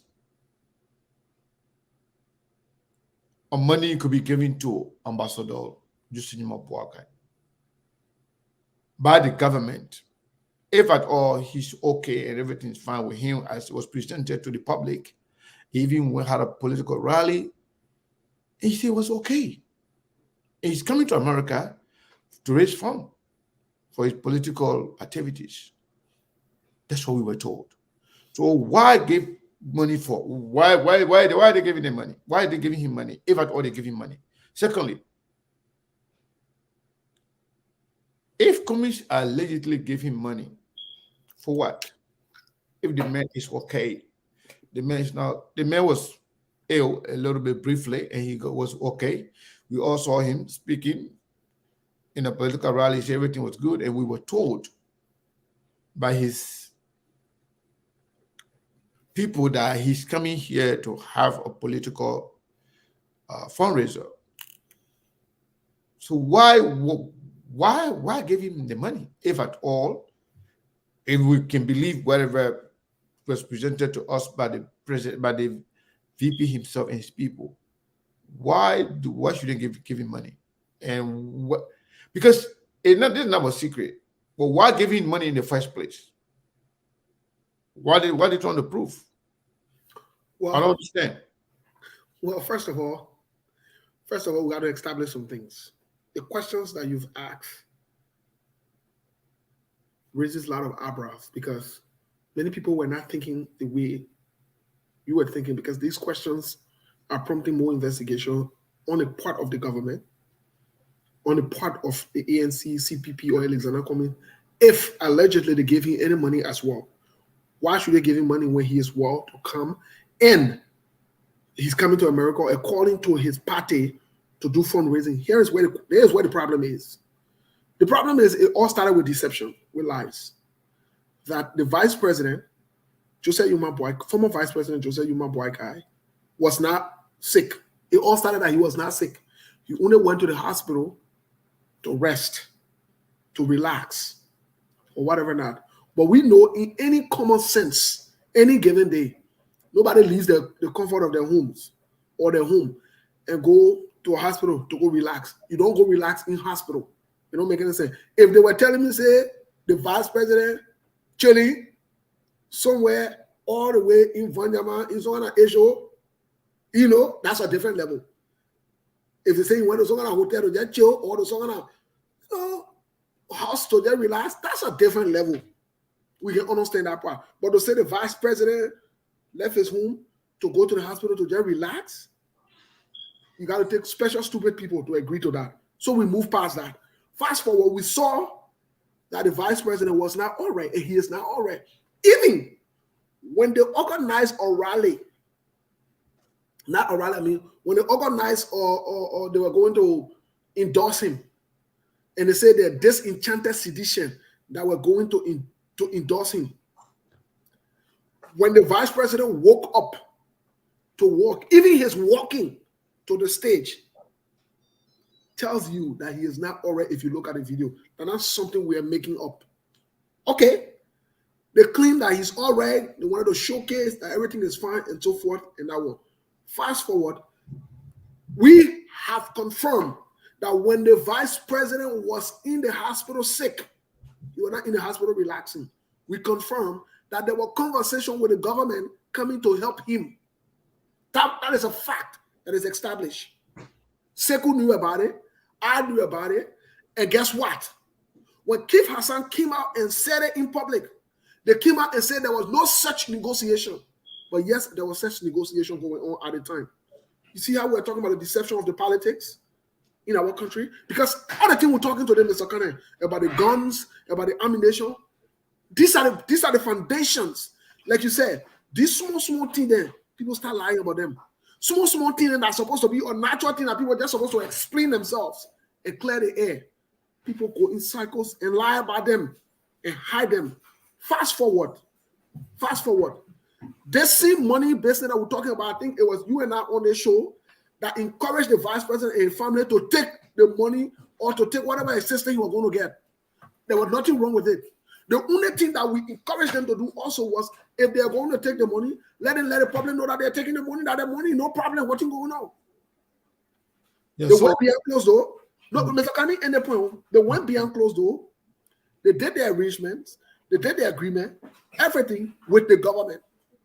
Yes, they took the money. But the interesting part, there's two sides of this unity party. There is the party side and the family side. And again, I will say it on here. I won't be on record. I blame the family. But Steve, though, how can we actually authenticate the fact that this money was received? Who can really give us the facts? So, two people can give us the facts. Two people can tell us. Two people can tell us if the money was actually received, when it was received, everything. The people who did a negotiation for Joseph Yuma Boakai, which for all indications is not the political party. For all indications, not the political party, and the government. These are the two people that can tell us the truth. So the government now is on the government. You see, Mr. Kane, I will say this. I think the government put the line. Let me play both sides here. This is my fundamental problem or concern with the CDC-led government. I think they're lying. Yeah. You think they're lying? I think it's mere speculation. Okay, so then let me ask you the question. Let me ask you the question. Because this is not the first time this has happened. I think it's been three or four different occasions now. Let me give you the examples. When the government pay or help Joseph Yuma Boakai with his pacemaker, did the government tell you? Did Joseph Yuma Boakai tell you? No, they didn't say it. They didn't come out to say, President George Weah had to get to the point where he spaced and he talked about it. When money was given to Edwin Snow from the same government that the United Party and Joseph Yuma Boakai claimed that they're corrupt. They're stealing, they're doing this, they're doing that. Whether it was from George Weah Party or from the government, it doesn't make a difference. Did United Party people tell you? It was George Weah again that brought all that yo-yo and brought the North and talk about it. I'm saying to you, Mr. Cannon, from reliable sources, money changed hands to benefit the vice president on this trip to America. Okay, but why would the government be giving the man money to come up for political rally? Because the government, no, he's not coming for a political rally. Yeah, but that's what we're told. And that's what the United Party want you to believe, because they are deceptive. They don't want to be factual. They are aware that the vice president is not well. The vice president needs to come to take surgery. The vice needs to come to seek medical attention, not surgery. But the vice president does not have insurance in this country. So guess what? He needs to pay for it. Whose responsibility it is to shoulder that bill, that medical bill? So all we are saying is, you come to the limelight, come clean. There's nothing wrong here. Right. Why are you playing games? Let me say something to one of the brothers here, Dr. Kula. He's saying that if they are giving him the money for an annual checkup, that is nothing to make a fuss about. That is true. But if the money is given for such a good reason, that should not be a secret. I think that is a problem. Yeah. I think if that is also the problem, not DNB or anybody, any of the surrogates should present otherwise reason to say you can safely say Ambassador Joseph Nima Boakai will be traveling to the United States for his annual checkup, like you rightly put it, Dr. Kula. There's nothing wrong with that. We all give him money, we don't give him money. There's nothing wrong with he taking money. We even, in fact, came on this platform, we said, if he is offered any money for medical expenses, he should take it. It is his entitlement. That's what we say on this platform. But how can you say you're coming for a political rally and then you're taking money for something else? If at all, I mean, I don't believe the government said. Because the reason why I don't believe the government, Steve, is that there is no official, at least not to my knowledge, official communication stating that the government of Liberia or president of Liberia, whosoever, give money to Joseph Nima Boakai for any other reason. So these Facebook posting by somebody, I see those things as mere gossip or political, trying to score political points. Whether Joseph Boakai and people deny it or not, I still don't believe it until I can see a tangible proof, something from the government, official statement. Because if it's not meant to be let out there, why give it to your surrogate to come and put on Facebook? So I don't believe it. I just think it's a speculation. All the money to the person, the other person gave that for the other person, I don't believe any of it. It's just lies and speculation. Until I can see proof. So then let me ask you a question. Yeah. Let me ask you a question. Did we see any proof that Joseph Nima Boakai was assisted by the government for his pacemaker surgery? President, we are talking about it, and President, but President, we are not talking about this one. President, we are talking about it, and now only the Ambassador Boakai, Joseph Nima Boakai, spoke on it. When did they speak on it? When did they speak on it? When?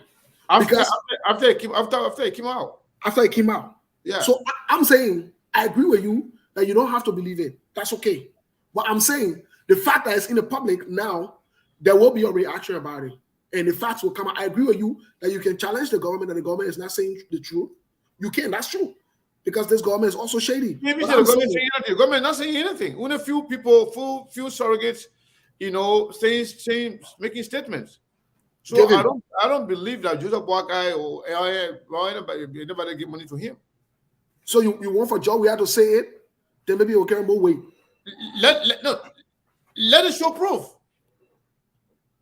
If somebody was trying to give this man money behind the scene to help him out, we'll talk about it. If you want to do it, if there's something you want to do secretly, privately, want to give him money. But if this is going to be based on official level, if the Liberian government is assisting a former vice president, there's no secret about that. But when they're assisting in the first time, if you're going to be secret, that means maybe this is a personal thing between one person and the other person. Then we'll talk about it. I see that some gossip. No, the government can come out and officially talk about this, and it can be confirmed by Joseph Nima Boakai or his people, I will believe it. But up to now, we've never heard any kind of information from the Joseph Nima Boakai people admitting that yes, indeed, we received $75,000 from the Liberian government or from George Weah. So I agree with you. I agree with your point. But here's a question I want to ask you. Here's what I want to ask you. Don't get me wrong, I agree with your point. I see your concern. I see where you are. But here is the question I want to ask you. When the initial contribution was given for Joseph Nima Boakai's pacemaker by whether that President Joe Weah or the government, however they want to term it as, did they make that official? The government didn't make it official, right? Neither did the United Party, neither did Joseph Nima Boakai make it official, right? None of them said anything about it. It was hush-hush until the president came out and spoke about it. We did not even know about the initial, at the time, the public, I don't want to say we, the public did not even know about the initial negotiation. This particular money business that we're talking about now, the 75K, there was the initial negotiation, which you are aware of and I'm aware of. The negotiation was ongoing until it was spilled out in the public. So I do not doubt from the sources that have reached out. As from yesterday, we started to confirm this information. I don't doubt. The same way I never doubted. I know CDC can lie.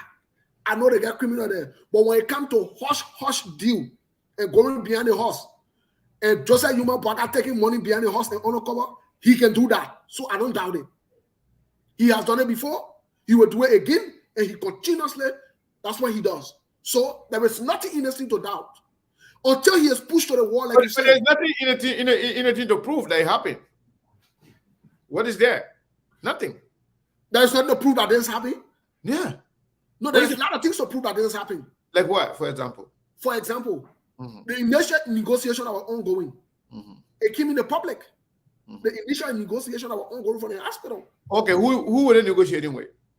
They're negotiating with Joseph Yuma Baka and his family people. They say that this is not true. Not the party.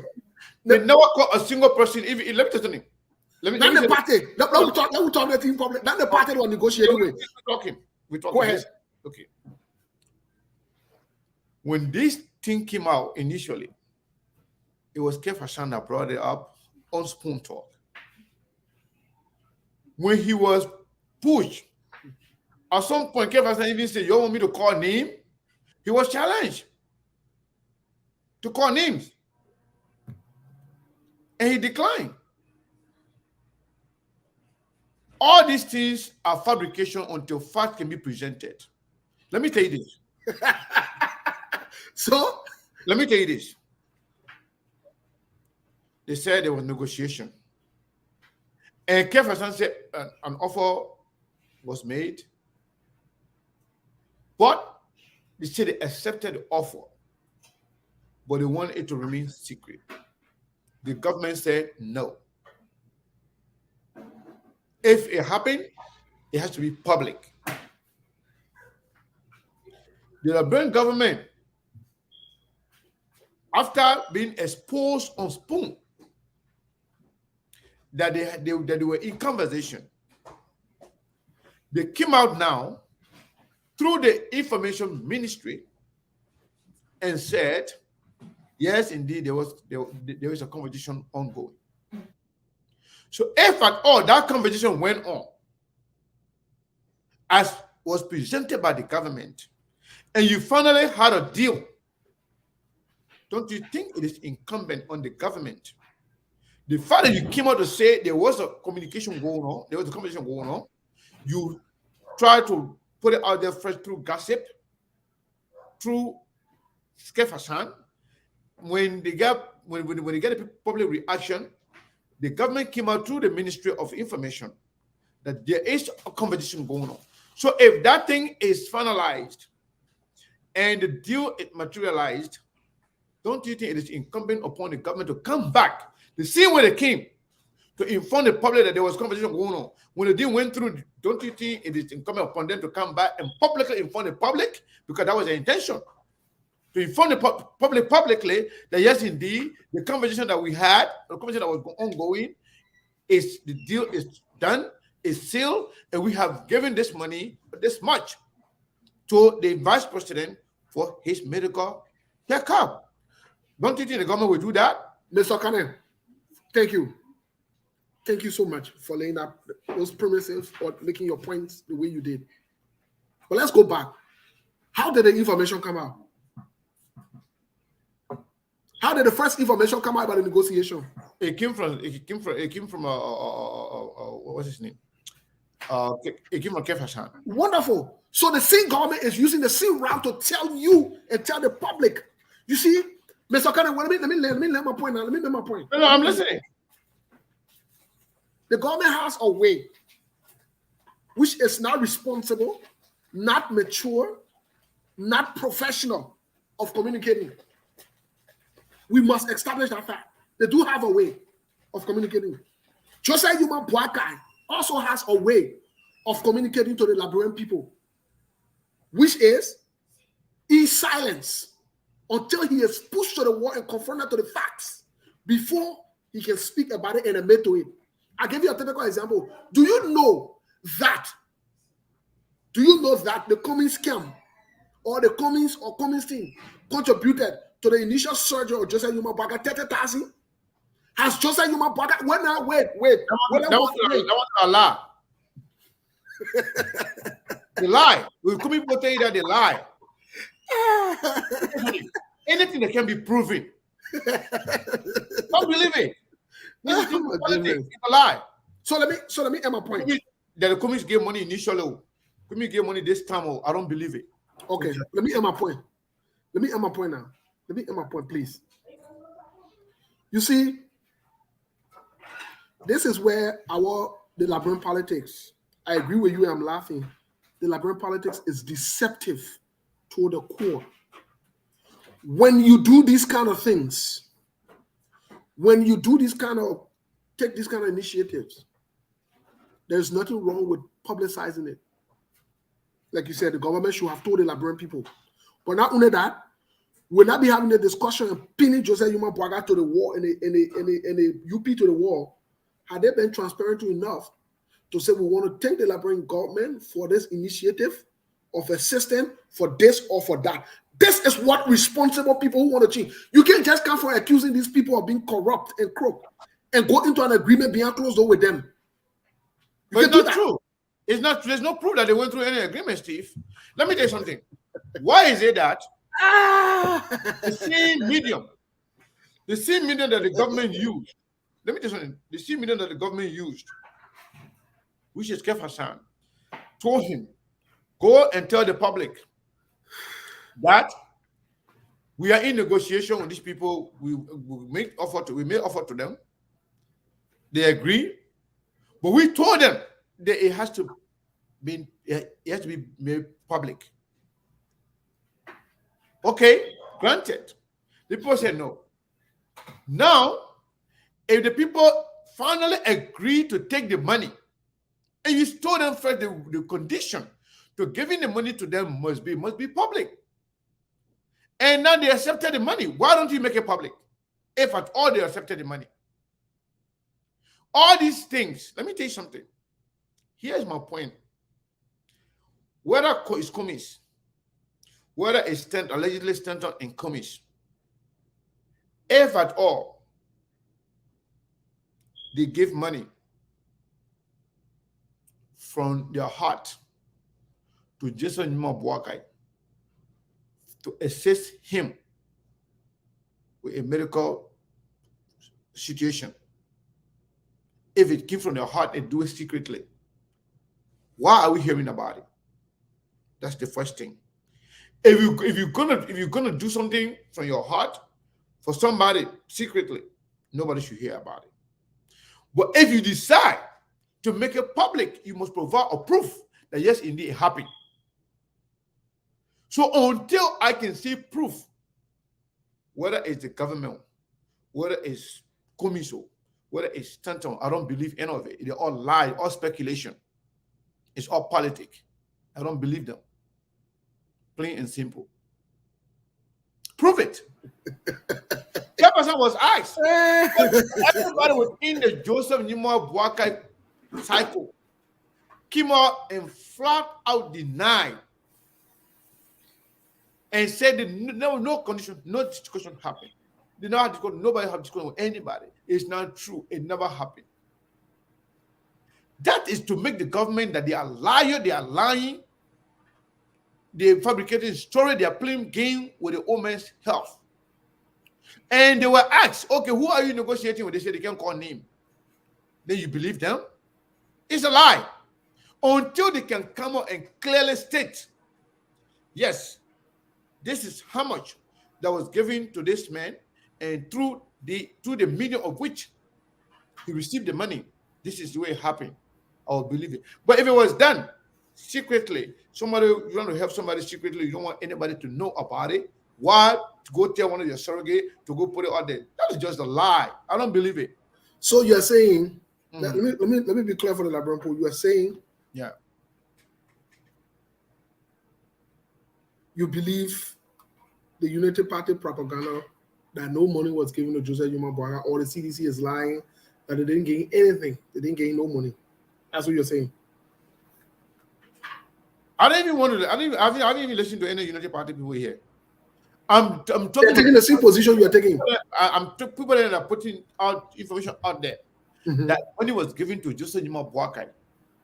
The burden of the proof is on their shoulder to show to us that yes, indeed, money was given, and the medium through which the money was given to him, prove it to us that yes, indeed, the man received the money. Then at that point, we can present now Joseph Yuma Bwaga and his people of being ungrateful, or being liars, or being a bunch of corrupt-minded people who will go behind the scene and receive money from the people and refuse to acknowledge it. But until that can be done, those people who are saying that they gave money and they can't prove it, they can't tell names who received the money, they are lying. They gave nobody any money. They are liars. People looking at information around. They are lying.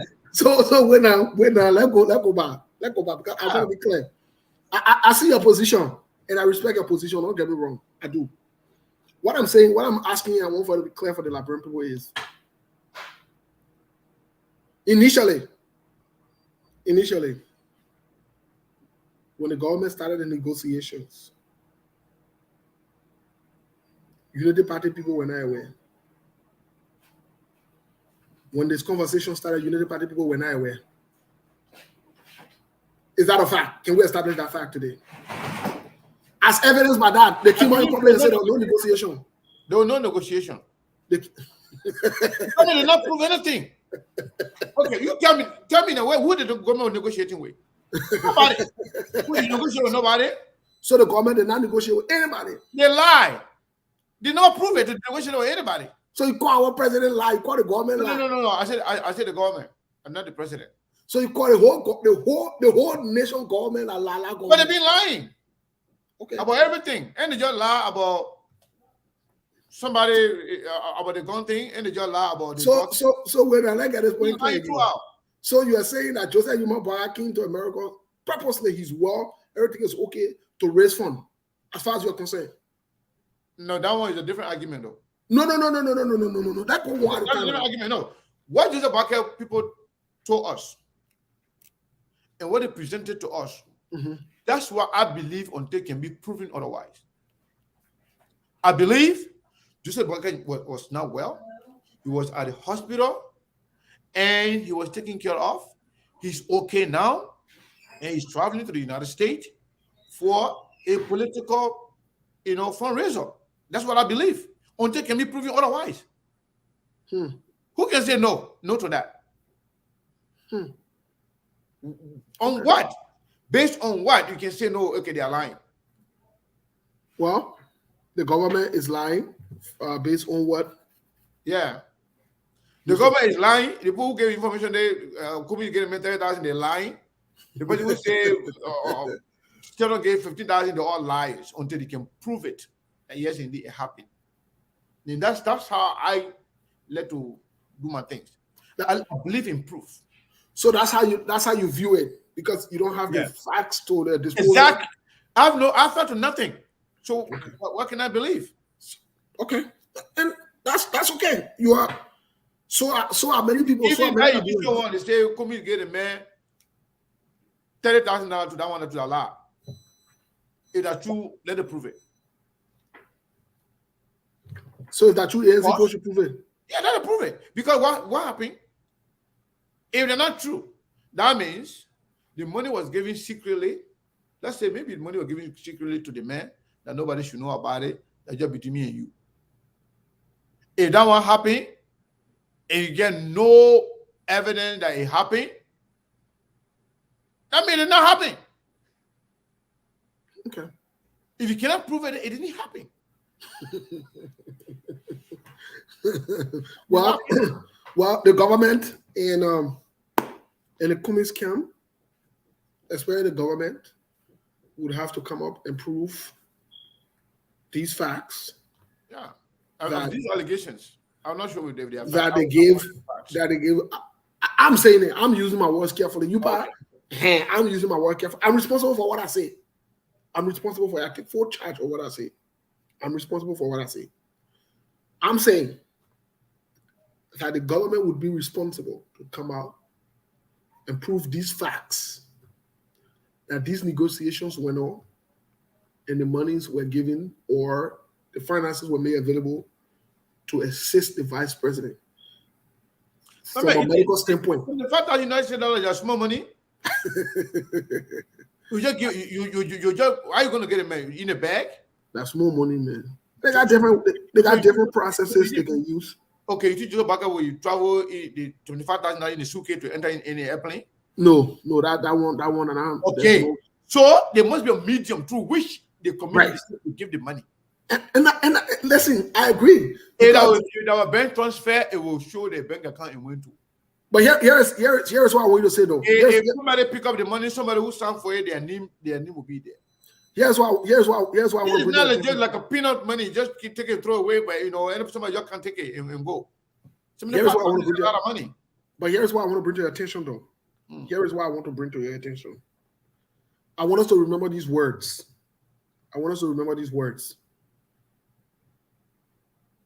That the man benefit, the man work for it. Let's remember these words because when the facts come out, these will be the excuses that will be made to shift the goalposts. It will no longer be about why they didn't know or why did Joseph Yumabwaka know that this transaction went on and he did not admit to the public or say anything. The same way with the first action that went on between him and the government and the president. I just want us to keep these words in mind. Okay. Let me finish my thought. No, you continue. I don't want to say something. You continue. Somebody just talk about traveler checks. That's true. Traveler check, cashier check, even money order. All the things you talk about. So they get a slip on it. They get the actual check. There's a slip that can show. I agree. The information. We transact money all the time. Let's say it's $20,000 cashier check, traveler check. When I was going to Europe, I traveled with traveler check. I went to my bank. The amount I wanted, they give it to me. Even the euro I wanted, when I called it in advance, they give me the euro in dollar because I wanted to have some cash, euro cash with me. And the money I wanted to carry to Europe, they give me traveler checks. I know exactly what you guys are talking about, but there's a slip. Let it check here. They check here. The other side of it is the actual check. The other side of it is all the other information on the check. But they say that one you're going to be writing on a non-negotiable. That means it can be used for anything else. Right. It's not the check. That was just information about the check. Let it show what happened. That the proof. And I agree with you. Again. I'm speaking from what I know and what I know. I agree with your stand also that you want this to be open or the facts should be brought up. I 100% agree with you. But all I'm saying is I want us to remember these excuses, these words that will be used. Oh, but not any big deal. The man went for it. You want to open the line with me for 10 minutes? We'll go. Sure, he not still there. The man went for it at morning. But we said that before. We said anything you want to be given to the mayor officially, let him take it. But you can't get something behind the scene, behind everybody that's secret, as a token of appreciation, or maybe you're trying to do a favor for the person, then you can't put it in public. No, but then there's a two-way street. You're going to do it officially, let it be done officially. Yeah, but Mr. Kennedy, there's a two-way street. There's a two-way street. It's a two-way street here. You can't also want to go. You can't also want to go behind a horse, knowing for something that you work for, knowing that something that's also benefit you, that's also be your stuff, and you go behind a horse and make it look like a hush as well. If you receive it on a hush, you yourself got problem. Now we do so. What do you mean? In other words, if This is the man's benefit. And the government go behind the heart to give it to him. He allowed the government to take him behind the heart to give it to him. Then that person is questionable as well. No. Why is that? Why is no? Okay. First of all, you don't even know where the government getting me money. Second I of know. all, no, hold on 1 second. Second of all, now because somebody is president or somebody is in government, they can't give money to somebody if they want to. Anybody can call GNB, whether the president, the vice president, the minister, the whosoever they are. I'm not giving you this based on what you did for Liberia. I'm personally trying to contribute to your health condition. I'm giving you $100,000. It's for you. If somebody do that for you, you don't have to go and tell the whole world that Steve gave me money for my health issue. If Steve's coming to you, say this is the government of Liberia, or this is me as president. We are giving you this money because of is your entitlement as the government. Then definitely whoever trying to, call Steve, we are getting me the correct information, because we can't come here and start believing lies. If the government, if anybody in government, including the president, decide to say, you know what, let me call GNB because of what's going on with him right now, I want to contribute to his health condition. GNB, it doesn't have to announce that. He doesn't have to announce that. Oh, he does. I thought the people were calling you to give you the check information. Hold on. He does. Oh, let me tell you something. Mr. Kane. Let me ask you. Then you talk. So if you come to me, Sekou, the way you're not okay, I want to give you money for you to go for a medical checkup. This is coming from me, Steve. I don't want you to announce my name. You think it is my responsibility to go announce to the world that Steve gave me money? When Steve gave it to me as token of appreciation, or just want to help me, I should go tell the whole world what Steve did for me? Well, the context in which you're speaking makes it different. Okay. So wait. One second. You don't want to make the talking, but I just want to lay the premise. Go. So it's different from somebody trying to give you money on their own, and the condition to saying it to the public, that won't be without a mutual gentleman agreement between the two of you. Yes. But if somebody going to give you money as an official of government, or as government giving you the money because it's part of your right as a former government official, that person is not going to give you that money in secret. That person will make that official, and you too should go publicly and appreciate and thank them. If you're not even thank, we can appreciate that for coming to your aid when needed. Wonderful. But if it was done behind the scene, there's somebody trying to give you money because they want to help you, you don't have to say it. Okay. If they come publicly and say, hey, that's on them. Wonderful. That's not Wonderful. You see the point you've made? Based on our relationship, if that were to ever happen, it will never be disclosed. But we have a situation at hand that the first time this incident occurred, the government used it from a political standpoint and brought it up to the public. Something that should have never been out to the public, the president brought it up to the public. This is not the first time they've gone on this route. I'm saying this to you and the Liberian people so that they can listen. Sometimes, and in most cases, preventions are better than kills.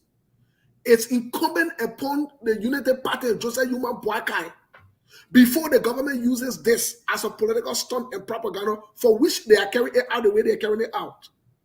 I'm saying to them, it would be proactive for them to let the public know that they received the money or transaction went through. The reason for that is this is not the first transaction that has been brought to the public. And all of these things create doubts whether they're your own money or not. The government don't see it that way. You are not dealing with professional people who understand professionalism and so forth. You are dealing with people who will do something today they will use it against you, whether from a political standpoint or just to put you out to the public. By right, I agree with you that in any normal setting, in any political setting, in any responsible professional setting, the money business should have never, even the first initial contribution when he went for the pacemaker, should have never even been brought to the public. Transactions do go on in government and among all government officials. We don't hear about them, especially if it's not to steal or to corrupt. We don't hear about them, especially if that somebody benefit. But the fact that it was brought to the public, that the president contributed and the vice president will be ungrateful to him, that was a red flag. That going forward, if you should do any transaction with this person, be careful. Be proactive enough to provide the facts to the public. Let me tell you something, Mr. Cannon. True. Let me tell you something, Mr. Cannon. When you are dealing with CDC, I've always said it, you must be ahead of them. Because if you are not ahead of them and you want to play catch up, it could put you into some mess. Okay, let me ask you. This is where my concern comes from. What do you worry about the political aspect in this?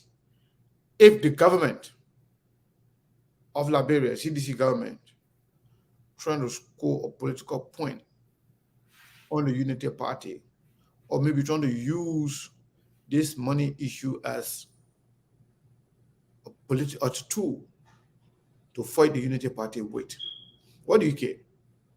Well, I care in so many sense. Okay, that's what I want to know. What do you care? Very good. Remember when you first started the question, you asked if Joseph Boakai is well and he's coming for a political rally, why are they contributing? I care in that context. Okay. Why is he well, coming for a political rally, but yet receiving money from corrupt people that he just attacked? Allegedly. I don't want to receiving money. Okay. You don't know how they receive money, Steve.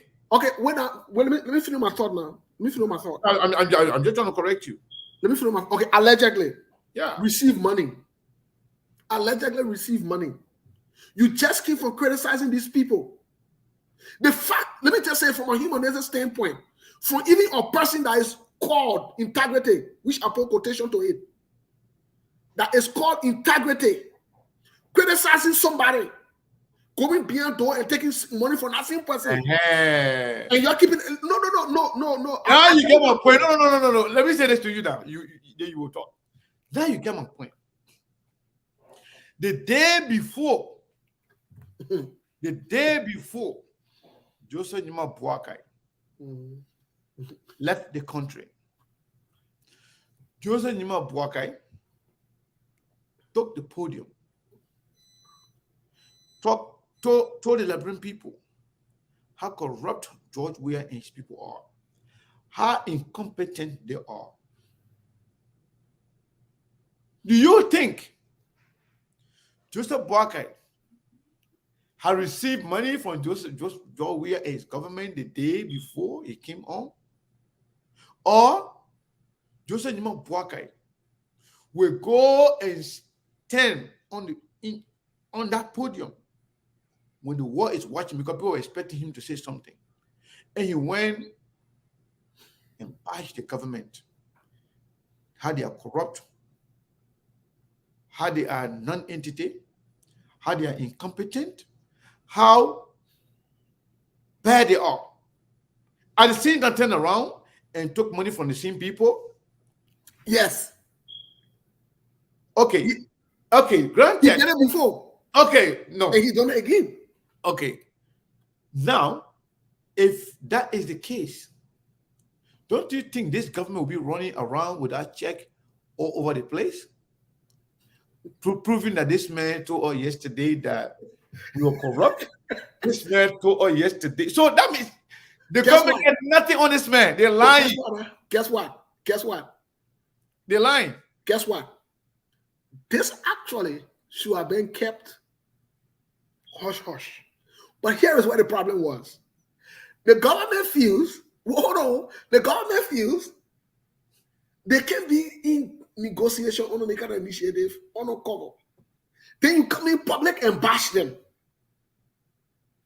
Let's be careful. You know, I'm seeing some people on the live feed cussing, attacking me. That's fine. But what I'm saying, I stand by what I'm saying. Because everything we've said, Mr. Kane, whether it's about Joseph Yuma Bwaka or Cummings, we have said it for the greater good of the politics of Liberia and the greater good of the opposition and the greater good of changing Liberia. Whether you agree with what we say, how we say it or not, if you sit down and think about what we said, it's for us to ensure that you are not criticizing the government, but at the same time being undercover in bed with them. That's why we've got problem with other people, and we've raised out the issues with other people who have done similar things. Yeah, let me ask you a question, Steve. Steve, right?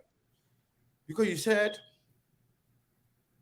perhaps the money in question was not given through the Unity Party. No. Granted.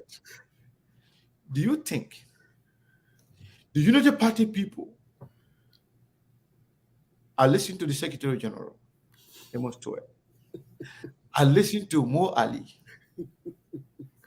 I heard Jake Kawakoli say S, Y, and Z. I heard from a lot of key players within the Unity Party. Don't you think these people will continue to defend and fight to defend the image and integrity of Ambassador Joseph Yuma Bwaka? In fact, Heron Costa of all people said, it did not happen. If it happened, I would be in the know because I know Joseph Bwaka would never have anything from me. Joseph Bwaka would never lie to me. Do you think Joseph Bwaka will go and throw all these people under the bus, took money from the government, and continue to tell the people that say, no, I did not take money from them. Y'all go and defend me. Y'all go and quote me on this. You think Joseph Bwaka can do that? So I let a question. Tell you know the party person, you're going to defend me. I took nothing from the people. We know very well that the government people are going to come out and prove that it happened. You know what I mean? I love the question. Let me answer the question to you. Okay. Let me give the Liberian people a hint on something that they have no clue about. Eugene Nangbe, Joe Weah, Jay Kabakoli, they're best buddies.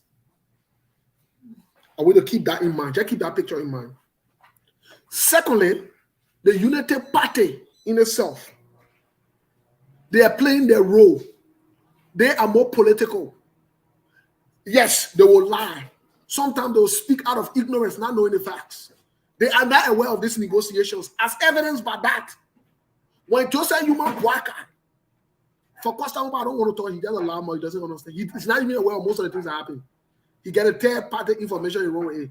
When, as evidenced by that, when Joseph Yuma Bwaka met with Cummings in Ghana, the United Party was not aware. Costa was not aware. So you see, there are some negotiations that will go on with the government or the president of Liberia, a United Party will not be aware about. It's okay for him to pass around and speak out of ignorance. No problem. No problem. Mind you, Joseph Yuma Bwaka belongs to the United Party, and Joseph Yuma Bwaka has a family, which is his handlers, especially on the family side. These guys in the United Party don't handle his day-to-day activity and movements. They got no clue. Okay. What does Amos Twitter know? Okay. Political party meeting. Let me ask you. Let me ask you. Okay, that's my point here.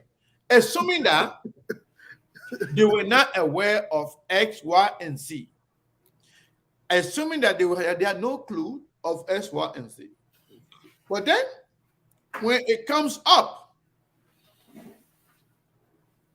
they will go back. They will ask Joseph Mabwaka. They will ask his family. Oh, Honorable VP, because I know before those guys, before they come out to defend the Unity Party, before they come out to defend Ambassador Joseph Nyiman Boakai, they will not just stupidly go and just start defending, running their mouth all over the place. They will go and ask him, Ambassador Boakai, we heard X, Y, and Z. Is it true? He tells them, no, I have nothing to do with this. I have no idea what they're talking about. It's a lie. No negotiation happened whatsoever. And then those guys went out to put their whole thing out there to defend Ambassador Boakai in the Unity Party image. And at the same time, CDC government comes up and show proof that yes, indeed, it happened. Do you know what I mean in terms of trust, in terms of credibility between Joseph Boakai and people that are defending him publicly? You know what that means? That he and his family. So think about this if it makes sense to you. That Joseph Boakai and his family will go ahead and take money from the government, and Joseph Boakai will go and tell the United Party people, you'll go and defend me. First of all, you'll go and defend me that I took no money, and he knows that he took money. You know what I mean for him? First of all, let me say this to you. And this is where I want to say this honestly. And I'll continue to say it honestly. I've always spoken honestly in public. Mm-hmm. Most of the people who follow Joseph Nyiman Boakai are reactionaries. And this is not only restricted to Joseph Nyiman Boakai. Most of the people that you see on Facebook, in a political party, whether that's Secretary General or whatever it is, most of them are reactionaries. That's what they're supposed to do. They feel like they can't even question their political leader. Do you know that most of them don't question their political leader? This is not only restricted. Again, it's not mutually exclusive to Joseph Nyiman Boakai. It happens in most of the political parties. Anything the political leader say, or when you hear something about the political leader, you don't even ask. You go defend. Like your first mandate is to go and defend. You don't ask? Oh, but I tell you the thing, they don't even ask questions. Hold on. So you think when Kefasan came out with that information on Spoon, yes, that government offered Joseph Nyiman Boakai, they accepted the offer, but they said it should remain secret. But the government said no, it has to be public. Mm-hmm. You think those guys would just run to the media without calling Joseph Boakai to ascertain whether or not the information is true? No, they didn't ask him. They came and defended. You know who they reached through? They reached through. Let me tell you something. How could they do that? But that's how they operate. That's how they're wired. I'm saying this clearly. Not only the Unity Party does this. Majority or almost all of the political parties. Because in their view, number one, it will be seen as disrespectful. Number two, there are some conversations that they're not even privileged to. They will never be privileged to until they die. For example, I give you an example. When Joseph Nyiman Boakai was going to Ghana, I challenged them. Did he get a party that he was going to meet with Kumis to Ghana? Yes. Some of them know about that. Some of them. Some of them knew about that. But what they didn't know, and up to now, why they can't tell as to what was discussed. No. Some of them knew that there was. My man, Jacob Akol is what? No, but I said no, Mr. Kenneth. So Jacob Akol being one of those people too, in this particular something that denied that negotiation ever happened. And that is my point. That's why I was coming to, because guess what, Mr. Kenneth? Jacob Akol. Remember I told you Jacob Akol, Eugene Nangwe, President George Weah, they're buddy. And they were buddy along with this guy that is on Facebook, Elias. They all were buddy. As a matter of fact, when the accusation of homosexuality came out, one of the very first time with President George Weah, it was the accusation that he and Eugene Nangwe were found in a compromising situation. Jacob Akol was there that day. He knows about the situation, but that's aside the point. I don't want to distract from that. What I'm saying, let's zoom in on Jacob Akol. Jacob Akol has appeared in numerous different transactions with Joseph Boakai.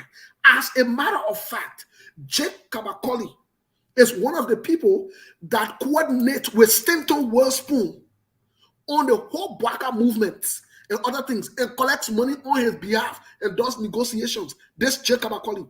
Jake Kabakoli is also the guy who initiates the conversation with Costa and other things. All the party leader, then the Bo Ali, all of them. Guess what they do? Whatever information they get from Jacob Akoli, that what the wrong way. They don't get it from Joseph Yuma Boakai himself. So if Jacob Akoli can come in public and lie about something that he knows that is truth, what do you think the party will run the wrong way? They never asked Joseph Yuma Boakai directly. They dare not ask Joseph Yuma Boakai directly.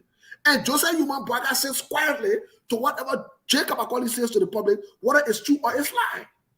That in itself is deceptive, is problematic, and that's why we are saying in the opposition, if we are to go after CDC and tell them that they are lying, they're deceptive, then it must not be practiced within the opposition, because the opposition is the awaiting government.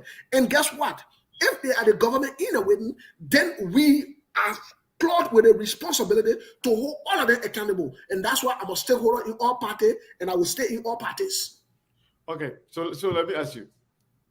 You are saying something here that is very, very, very, very important. So, the party secretary general and the party mouthpiece, because party secretary general is one person, but the person that have been speaking for Unity Party, especially for Joseph Boakai, mostly is Henry Costa. Take it from him, trust him or don't trust him, he has been the mouthpiece. And he's the one, in fact, coordinated Joseph Boakai's activities when he came to the United States that time. And that is confirmed to me, and you know about that, right, by Joseph Boakai himself and some hierarchies within the Unity Party. Costa is not just anybody when it comes to Joseph Boakai. So you're telling me that Costa will run to the media to vehemently deny something of this magnitude without talking to Joseph Yuma Boakai? But Ed Costa told you most recently that somebody called him, it was not JMB directly, called him and said Cummings were going to visit him. And he said it was okay for Cummings to come. Listen, Mr. Kane, the way this is. What are you trying to say about that? In other words, I'm saying to you, all of his messages he gets is not from Joseph Yuma Boakai directly. It's a third party. And this third party, if this third party chooses not to tell him certain information at a certain time. All right, let me defend Costa in this particular on that particular issue. Please. Okay. Costa said that Joseph Yuma Boakai's anniversary, when it was planned or during the planning process, that him, Costa, brought up the fact that Cummings should be extended invitation to the program. And Joseph Boakai and Yuma Boakai agreed. And the planners of the program were mandated to extend the invitation to Electional B. Cummings. And to his credit, you know me, I can't laugh at Costa. I've always been one of the person that will criticize Costa every time he lies. But yes, that invitation was extended to Alexander Cummings. So Costa didn't lie on that. And when it comes to Joseph Yuma Boakai, Costa has a say. When it comes to decision making about today's Unity Party, I'm not talking about yesterday, today's Unity Party, Costa has a say. And that has been proven by that particular thing. When Costa said, the fact that Costa said he's the one that initiated or even recommended that Cummings be extended an invitation to that program, no one came out to refute or debunk that particular information. And yes, indeed, invitation was extended to Joseph Nima Boakai. Just to say I want to defend Costa in that particular, it happened. Whatever he said, and that's what happened. So Well, when Joseph Nima Boakai, Costa is not just anybody, and anything that comes from Costa's mouth, I believe it until it can be proven otherwise. So it baffles me. It baffles me that Costa and the Secretary General of the Unity Party will come out in public domain to defend Joseph Nima Boakai on issue when it's just a phone call away from Joseph Nima Boakai without talking to him or seeking his acquiescence on a given issue, just to come and just talk without talking to him. I found that very, very hard to believe, Steve. Okay, thank you, Mr. Kanem. First of all, the United Party that we have right now, they're a bunch of toothless bulldogs, or let me use different words. They're a bunch of suckers who suck up to Costa. Anything Costa say, I challenge them if they're men and women to oppose him and say, this is the fact. The current United Party will have, all of them suck up to him because they see him as the loudmouth spokesman. So for him to say what sense does it make for Costa to tell you that they work with the government to go after Cummins, but they see Costa man say they should send Cummins invitation? That's not true. He wanted to inflate his ego, but that's okay. That's a side point because he said so many lies that we can't keep track of. I think he lied more than Joe we are. That's not the issue here. The issue here is this. Information trickles down from Jake Kabakoli. There used to be Mo Ali and other people to come to him. Once in a while, maybe he might have a chit chat with Joseph Nima Boakai. But to say, let me tell you something. Let me say this to you, Mr. Kanen. We can say everything about Joseph Nima Boakai we want to say. Joseph Nima Boakai is meticulous and careful about not leaving tracks. If he makes mistake to leave track, this is why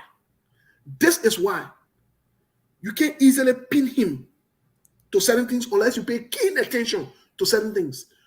Who will work in almost all of the corrupt governments in Liberia and say that person does not have a corruption track record? So how you survive in no government? How you are a key player in all of those corruption, all the corrupt government. But you say, so that means I am telling you today, the one of the time Joseph Nima Boakai made a mistake and left themselves on track. Or when they sent that text message to Edwin Snow, that was one of the times. Joseph, and the person who probably sent that text message, I can confirm probably would not be Joseph Nima Boakai himself. Maybe he hand lost. Joseph Nima Boakai does not leave track behind. He's been doing it for a very long time. Let's be very careful. The men we are dealing with are not just Stop saying this, man. Eh? Stop saying that. I know what I'm telling you. Okay. Joseph Nima Boakai is not a Joe Weir. Joe Weir is immature. Okay. Let me say this to you. Let me say this to you. I want you to know, and believe me on this. Costa talks to Joseph Nima Boakai directly. I don't doubt it. Costa exchange text messages with Joseph Nima Boakai directly. No doubt. And Costa has influence over Joseph Nima Boakai directly. And I know it. Okay. I'm not saying that somebody told me. Sometimes I don't disclose, most of the time I don't like to disclose my private conversation with people. Right. I can only tell person I can talk to this person, but I can't tell you what we've been talking about. Anything that comes from Costa's mouth, when it comes to Unity Party, when he says, we did this, we did that, believe it. Why you can believe in on what he presents to the public as to the facts about his personal things. But when it comes to the Unity Party, I just told you, for Costa to be responsible to manage, control, execute Joseph Boakai's activity when he came to the United States, that was confirmed by Joseph Boakai himself. It was also confirmed by the leadership of the Unity Party here in the United States. That yes, indeed, Costa was the one managing and controlling the activities of Joseph Nyima Boakai when he came here the last time. Beyond that, when Costa came out to tell the world, when he was unhappy for the fact that he was not felt with the information in Ghana, when he said him single-handedly rejuvenated the political life of Joseph Nyima Boakai, or the political ambition. Did you hear anybody say point? When it comes to Costa and the Unity Party, when it comes to Costa and Joseph Nyima Boakai, anything Costa says, trust me, until you can hear otherwise, believe it. He controls, he manages the current Unity Party under Joseph Nyima Boakai. They depend on him for everything. They depend on him for propaganda. And they feel that the only person that can keep them alive politically is Henry Costa. That's what they're talking about to him. So Costa will not, I don't believe that Costa will just come after hearing information. When he can directly call Joseph Nyima Boakai, can test Joseph Nyima Boakai, he will just go depend on information from J. Kabakoli or Mo Ali or somebody else, or Amos Stewart. I believe Costa talked to JNB directly. My only problem is and will be if JNB can lie to Costa, if JNB can lie to J. Kabakoli, if JNB can lie to all those people that have been speaking out, or that have been actually being there to protect him or to campaign for him, if he can lie to those people, at the same time conniving with the government behind their back and tell them to go and lie for him, I find that very difficult to believe. And if that happens, that's why it is incumbent upon this government. It's very, very important, critically important. Yes. This government can come up and prove that yes, indeed, these transactions happen, the medium through which it happened, the individuals involved, so that to prove themselves that the Liberian people can believe them. But until then, I believe nothing coming from the government, and I believe everything Unity Party people and GNB people are saying, that they receive no money. I believe them. I don't trust the government until otherwise proven. So you want to put the government in hard zone? You know, in hard zone, it's simple. What about The fact that they have the courage. Whatever happened, whatever supposedly happened behind the scene, the fact that they have the courage to come and give it to their, surrogates out there to put it on Facebook, they should have the same audacity to show the proof out there. Let them give it to Kalasco, let them give it to anybody to prove it that yes, indeed it happened. But until then, mere speculation, don't believe it. I can't distrust other people for somebody else's lie. Here's the thing. I agree with your position. I respect your position. All I'm saying here is both the government and JMB are deceptive. I'm saying it, and I stand by it. And like I said, I agree with you. I want to stay with you that the government should provide a proof, not just going through surrogates. The proof that they have, let them provide. They might not wait till last minute time. Let them prove that members of the opposition are also deceptive. Let the Liberian people know there's nothing wrong with it. There is nothing wrong with them proving it. It doesn't mean that you're disrespectful when you prove the facts. That's not what it means. So let the government prove it. So the government now is up to them to prove it. That they are not lying, that the transaction went on, and so forth. But the fact that they will not prove it also, and nobody will say anything about it, and they just want to kill it, then I mean they're all deceptive. No. The two of them can be deceptive. No, two of them can be deceptive. No way. Yes, they can be deceptive. No way. If let's say if the GNB people deny and Unity Party deny that this transaction did not happen, and government show no proof that it happened, how can both of them be deceptive? Well, they're also on the flip side. I mean, Unity Party people are not deceptive; they are telling the truth. No, they're also on the flip side. No. When you say your own, also Yeah. on the flip side, if JNB people know, and if JNB knows also that this deal happened, and the government knows, and they decide to be hush-hush on it, they have deceived the Liberian people.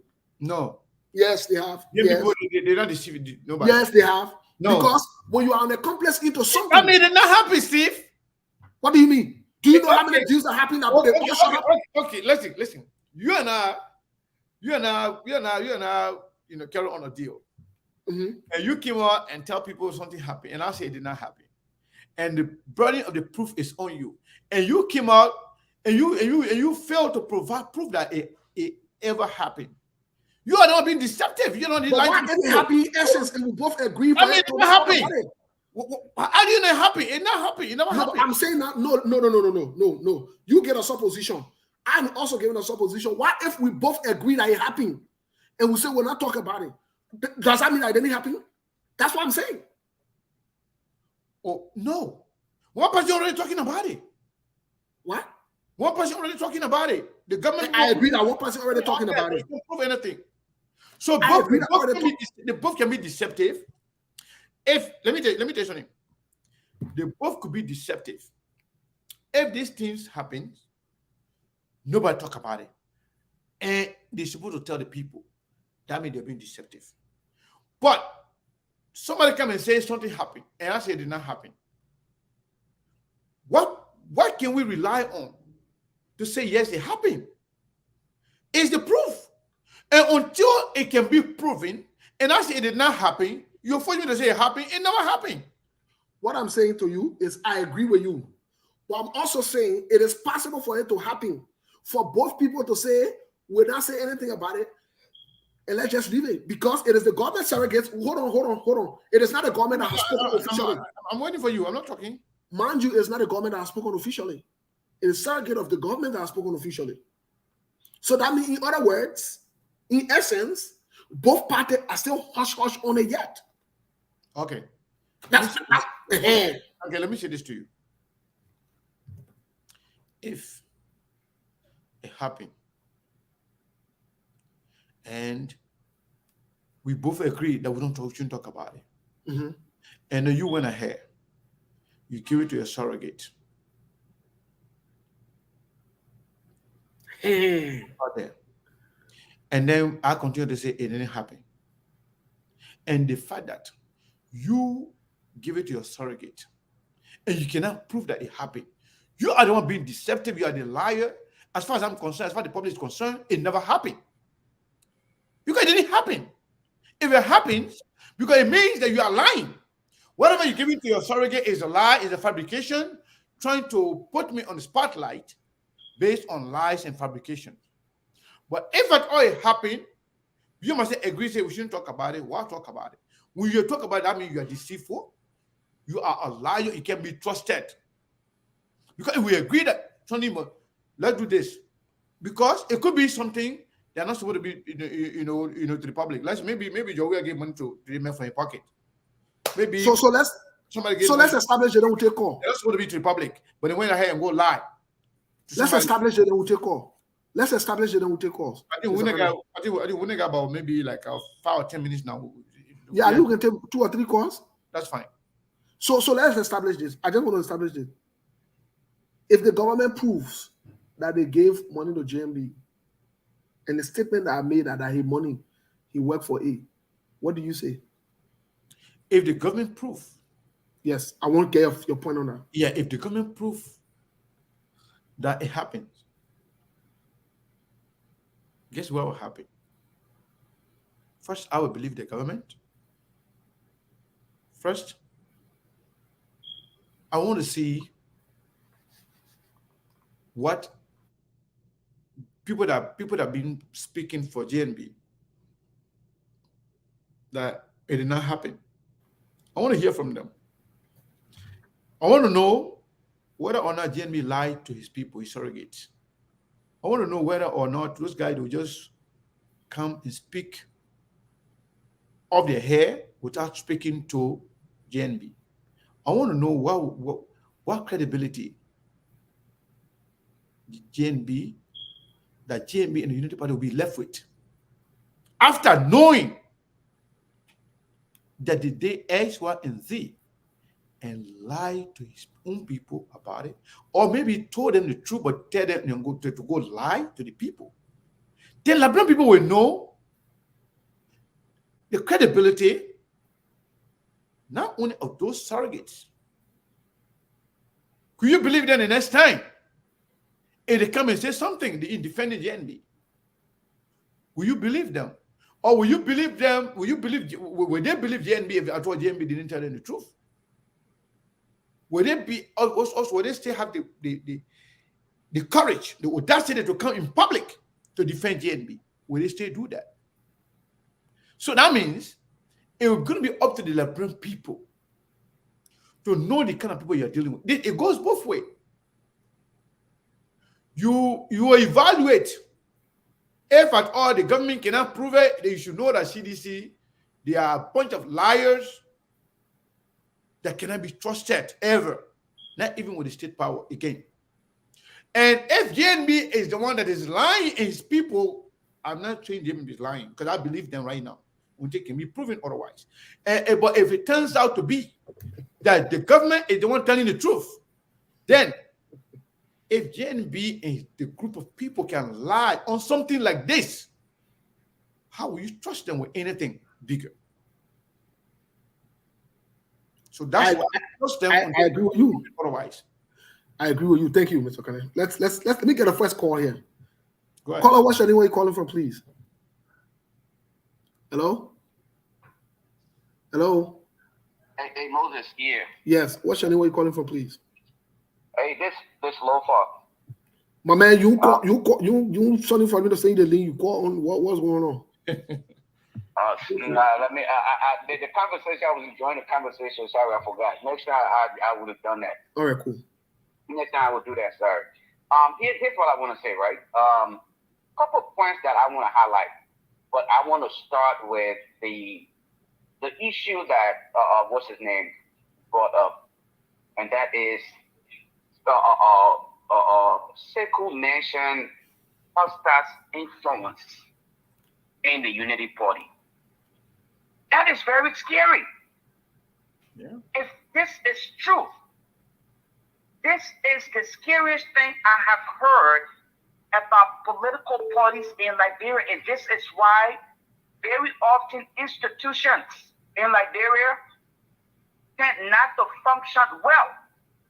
Costa is not a member of the Unity Party, but the fact that the political party or members of this political institution can sit there and willingly allow this man to singularly make decisions on behalf of their standard bearer. Oh my goodness. A mere indication of greed. Literally everybody has succumbed because they simply cannot wait for their chances in playing the desire for change. For you as an institution to allow yourself to be easily twisted by an individual who is not even a part of your political party, Steve, this is one of the scariest things I have heard. For the self-proclaimed educated people who exist in the Unity Party, the self-proclaimed educated people who wants to change Liberia, what this tells you is that in an attempt for the people of Liberia to elect Honorable Boykai, will have one person controlling the activities of the entire nation, and that will be the individual Henry Costa. And this is not scary to all of you, including all of your audience. You should think again. An institution, the Unity Party, all of those self-proclaimed educated people allow one person to make critical decisions in the interest of their political leader that actually reference the entire institution and not just based on privacy or just tech. But this is decision that is made in the interest of the institution. This is the scariest thing I have heard. You and I know this. Now, I will land on that note, and so that we all can go back to our prayer boots to continue to pray for Liberia and understand that we are literally facing some of the greatest possibility of handing this nation to, again, worse a situation than what we have ourselves in today. If anybody close to Honorable Boykai, who is being controlled by Costa, is elected as the next president, let me say this, and I close on that. You guys can start opening up your insults. I will sit back and hear it or read them. Now, let me say this, Steve. This is where I want to agree with, again, Sekou, when he said the claim on the part of the government that they handed $75,000 to Honorable Boykai for his trip is a lie. I want to say this because this government is known for notoriously lying about almost anything and everything. For her or for surrogates to come to the public and make such claim, we cannot consider it factual until we are provided evidence as to that entire transaction. Until then, this is a mere drug deal that we have no evidence to. And until the evidence is provided that yes, funds were handed to Honorable Boykai on behalf of the government or from the government on behalf of the people of Liberia in recognition of his service to the country, until that is done, it is not true. Now, if it was done as a private transaction or, private citizen to another private citizen, in the case of President George Weah handing a little token to Honorable Boykai, say, okay, you're the old man, you're my dad, you're ill, let me give you something to, I don't think that is worthy of public notification. No, I don't think it really should not have to get to that extent. And if the Cummings camp ever did such and come to the public with it, shame on them. They should be ashamed of themselves. If they ever handed any form of assistance, financial assistance, to Honorable Boykai to seek his medical attention in the States, and they come to the public or the media with it, shame on them. They should be embarrassed of themselves, and we all should honestly hold this against them. Because you know what? There's something called the level of confidentiality that they have breached. It was not meant. He did not beg them for it. If Mr. Cummings did that, it was out of his desire to be kind gesture. So for you to take that information to the public, it's like me, Moses, Lofa, reaching out to Moses in difficult times. And then Moses come out, or I come out and tell the general public, look, when Moses was stranded, guess what I did? I gave Moses this amount. If you didn't want to do it, you shouldn't have done it. And that's why the Bible speaks of when your left hand or your right hand give out. I don't think the left hand or the right hand should know about it. That's where we speak of confidentiality. That's just my contribution for the day, bro. And I apologize, I didn't call for the link, but I was following the conversation and watching the game as well. I didn't want to distract the entire process. Thank you for allowing me to contribute. Okay, thank you. Mr. Kana, I got one more caller for 1 minute. I beg you. Okay. We'll close. Yeah, this caller called twice. I have a caller here to be on hold too, but go ahead. That's fine. Go ahead. I know. Yeah, get a caller. Maybe not the same person. It was Okay. Mr. Maulo. Yeah, that's Mr. Maulu here on hold. Okay, yeah. Hello? Hello? Yeah, we gotta go now though. We got 1 minute, sir. Oh, give me 1 minute. Listen, Okay. Go for 3 minutes. no, it's all right. But to deal with what Lopa said last week, you cannot hold people responsible for something somebody did. Common sense record shows that he does a lot of things for people that he doesn't say anything about. And even the ANC get behind him and say, why don't you say this? He said, no, what I do for people is what I do for them. If you and myself are together or we three, and you ask me for something and I give it to you, and I don't go out there and say it, but somebody who's standing out there, yeah, you making big mouth somewhere. I don't go say and the person come and say, oh, you forgot that Mr. Maula, this thing. It's not me that's saying that. You can't hold me responsible. You can hold that person responsible. No. Mr. Maulu. Yeah. Mr. Maulu, that's not an honest statement. Let me tell you something. Okay, here's why. What you just said right now, if it happened between me and you, just two of us know about it. Either me or you got to tell somebody. Yeah, just two of us. But Exactly. So listen. Listen. Before you go further, in a situation that it happened, there is no way that will be one or two people knowing about it because they're passing through other people to get to the other person. So there's no way two people will know about it. It would be this is not for public consumption. Yeah, but somebody in the group get emotional and go talking, you can't hold the whole group responsible. No. For example, let's say let's talk about Mr. Cummings' start with him. Let's say Mr. Cummings gave him $30,000. That was a good gesture from him, right? That was on the personal level. You think who else should know about that besides Mr. Cummings? Several people, the office staff, especially the chief of office staff, will know about it. But so everything Mr. Cummings does private. So hold on 1 second. So everything Mr. Cummings does privately goes through his office staff. It goes through the chief of office staff. Every all his private staff go through his. It goes through the she knows. Okay. And I'm not saying she. I didn't know that. I didn't know that. But that is. I'm not saying that she said it, right? No.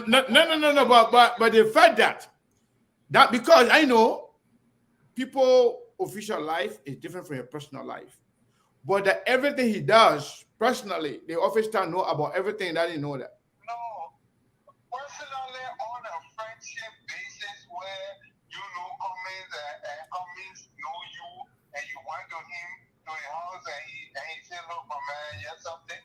That's not something the office staff will know. But on a party-to-party basis, whatever he might have done for Buckeye was not on a party-to-party issue. That was on a personal and private stuff. How we know that? Oh, okay. So that happened when Cummings was running for president at that time. It happened when he took the first pacemaker something. You see how many years ago again. So Cummings didn't say nothing about it. So why did they come on? So Cummings' office started. I don't want to talk about it. Somebody who knew about it was the one who talked about it now. But it's been years, and Cummings hasn't said a word. I'm sitting out here, they know. Okay. So somebody knew. Okay.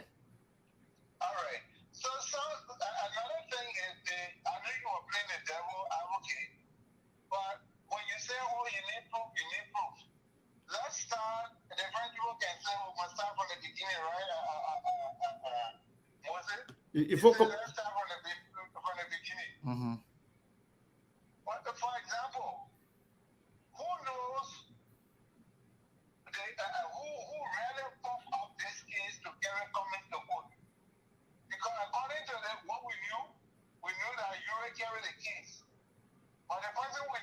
carry for one thing that was just a vodka and they never carry urine. So who carry the kids? Was it urine or vodka? What's the proof? Who carry the kids? We didn't know that. The kids died. The kids got shut down. Nobody knew what the aid to take was. The same thing with this money business. Unity Party and the CDC have been working together on several occasions to get things done. How sure are we? They're not pretending to all of us. How sure are we? They're not playing game with all of us. Look at the players that run Unity Party. I thought this first time making the road campaign for senator. But it seems like we haven't heard anything about the senatorial race. We hear everything about Joseph Bont's system. So, how sure are we? What we know is going on? All right. You know, Mr. Maul, thank you. It's so cloudy. It's so cloudy that you just got to look through the glaze and try to see what's really going on. Because it's possible it could be true. It's possible, highly possible it could be true. But also highly possible it could be propaganda. Okay, Mr. Maul, listen, I'm going to let you go. But before I let you go, let me say this to you, right? If Mr. Cummings donated $30,000 to Boakai as a friend or somebody that he knows to help him with the medical stuff, and Mr. Cummings did not talk about it, whoever office staff that may be in the know of this information and decided to put it out there, if they want us to believe it, they must provide proof. Otherwise, it did not happen. It's a lie. Because Mr. Cummings, who supposedly did it, didn't talk about it. Will not come and prove that yes, it happened. I giving him $30,000. So you that come and talk about it in public, if you don't have proof to show, it's just a mere gossip or lie. We can't believe it. Until Mr. Cummings can say yes, it happened. I did it because I trust Mr. Cummings. I know he will not lie, right? If Cummings come and say he did it, I will believe in all the officers that brought the information. A lot of officers show the proof that it happened. Until then, all Barker can say yes, it happened. I use a key word. I say if somebody come out of emotion and say it, do you really think that person care about showing proof? Yeah, but nobody should care about what that person is saying too, because how will you believe them? If they can't show any proof. So be based on that, we say they're all lies until they can prove it. Listen now, it's like CBC and UP going out there and saying, I'm in that game. You who don't come in, you know that not true. But they got people out there who will believe it, and they got people out there who won't. That's the thing about those kind of things. You put nonsense out there, some people will believe it, and some people won't. Exactly. So now, I agree with you. So now, because of that, you could be on the side of people that say, I don't believe it, and the person who put it out there really don't care. Let me tell you this. You know why? What we say matter? Because we have 1,000 of people listening to us and that believe in us, right? We don't just believe mere speculation.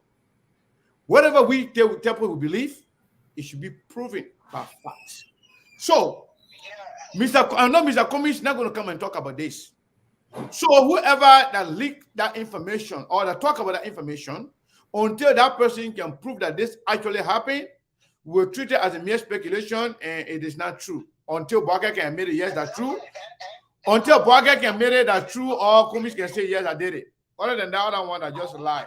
They're all lying. I won't blame you for that, and I hope if people could take the same way Obey, and the United Party go out there and say comment again, if they could just take it with a thing that's soft. But Obey came and say he said he the one that said it and he was not saying the truth, and people don't even believe it for the first time.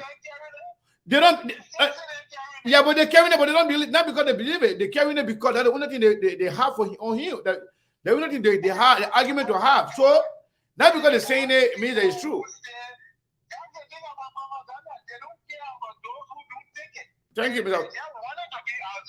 Thank you, my brother. That's what's happening with that. So whether it's true or not true, there's no way we know because time to verify that. Something will not say it. He does a lot of things for people. Even, for example, right?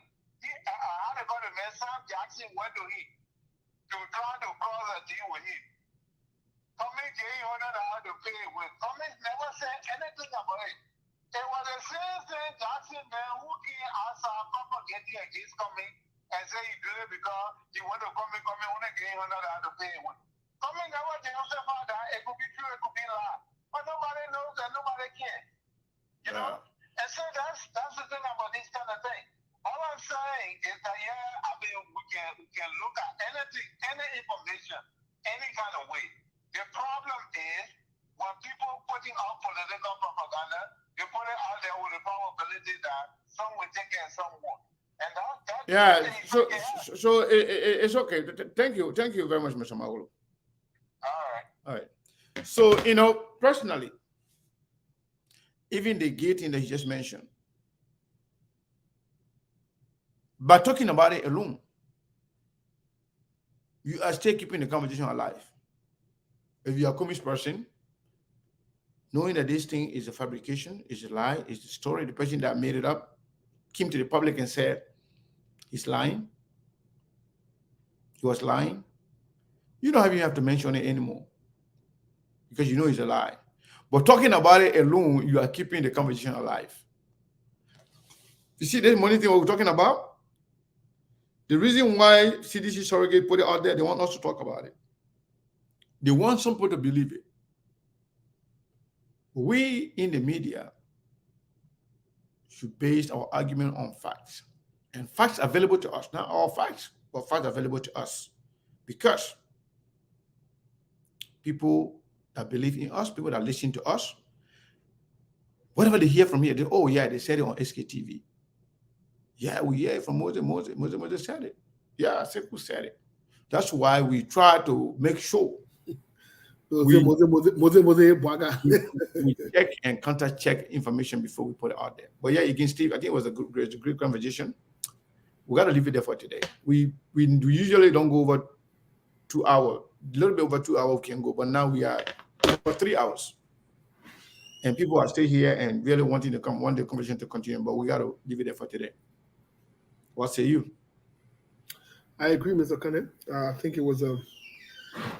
So John C. Mebonkula just say great discussion, but we didn't see him today. I don't know what happened. Did you send him the link? Yes. They had some technical difficulty. Oh, okay. Yeah, he did text me back, but they were working on it until. But like you said, we'll be here tomorrow. Hopefully, if I can hear back from Honorable Yeke Kolba, we'll have him on here tomorrow. Okay. Have a conversation on the issue that he raised today in the press conference.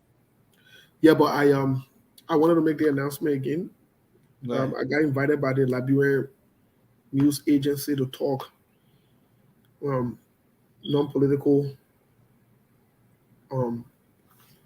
issues, but issues that concern Liberia, such as the mental health, the psychological problem, and the drug addiction. It will be tonight at 6:30 p.m. Eastern Time. We'll be on there. So I'd like to invite you guys to join us if you can. Where is that again? 6:30 p.m. Eastern Time. Where? On Liberian News Agency. With Mr. Soda? No, with Liberian News Agency with Kwame Weeks. Okay. Yeah. So we'll be on there later on this afternoon. We'll be on there by the grace of God, and we'll talk about it. Again, thank you for always following us on SKTV. You know what I like about the conversation today? In the comment section, Mr. Kane, one thing I like about unless I new people, but we got mature people. They will disagree with you respectfully. Yeah. Only once or twice we'll get some disgruntled people. They will disagree with us respectfully. They will follow. Look, send a link. What kind of link are you going to send? The link for the show. For we link. Oh yeah, okay. I think you send a link to them. Yeah, but Mr. Kane, it was good. But I respect our audience, our viewers, the Liberian people. They are great people. Oh, they are good people. They are. One thing I like again, You disagree respectfully. You are not cussing. You're not attacking anybody personally. So thank you. Let's continue to follow the show, and we'll update you though. We'll update you on this whole 75K situation, because I'm still getting more. If I just wanted to put it in the public, I'm not here to talk for no party or for nobody. We're getting information, even names of people that the negotiation were done through. This thing is serious. They're not. It's good. Because the government wants to prove too that it happened. Because of their credibility online. They will tussle and tussle. Even though they don't have any, but they can be able to save themselves and say to the people, the other one will not lie on it. We might have been lying, but they won't, you know. So people are listening. The proof is on them. We want to see it. The burden is on them to prove it, and want to see the proof. Yeah, so that is, folks. We thank you. You be blessed. As always, you know. It's always good. What did happen after the show later on the afternoon? We told you that. Wait, after the show you can come. Yeah, but because we're good. Come. Okay, we said, and we'll continue the. Hey. Yeah. Oh. Yeah. Oh, it was gonna be. D12 on the beat.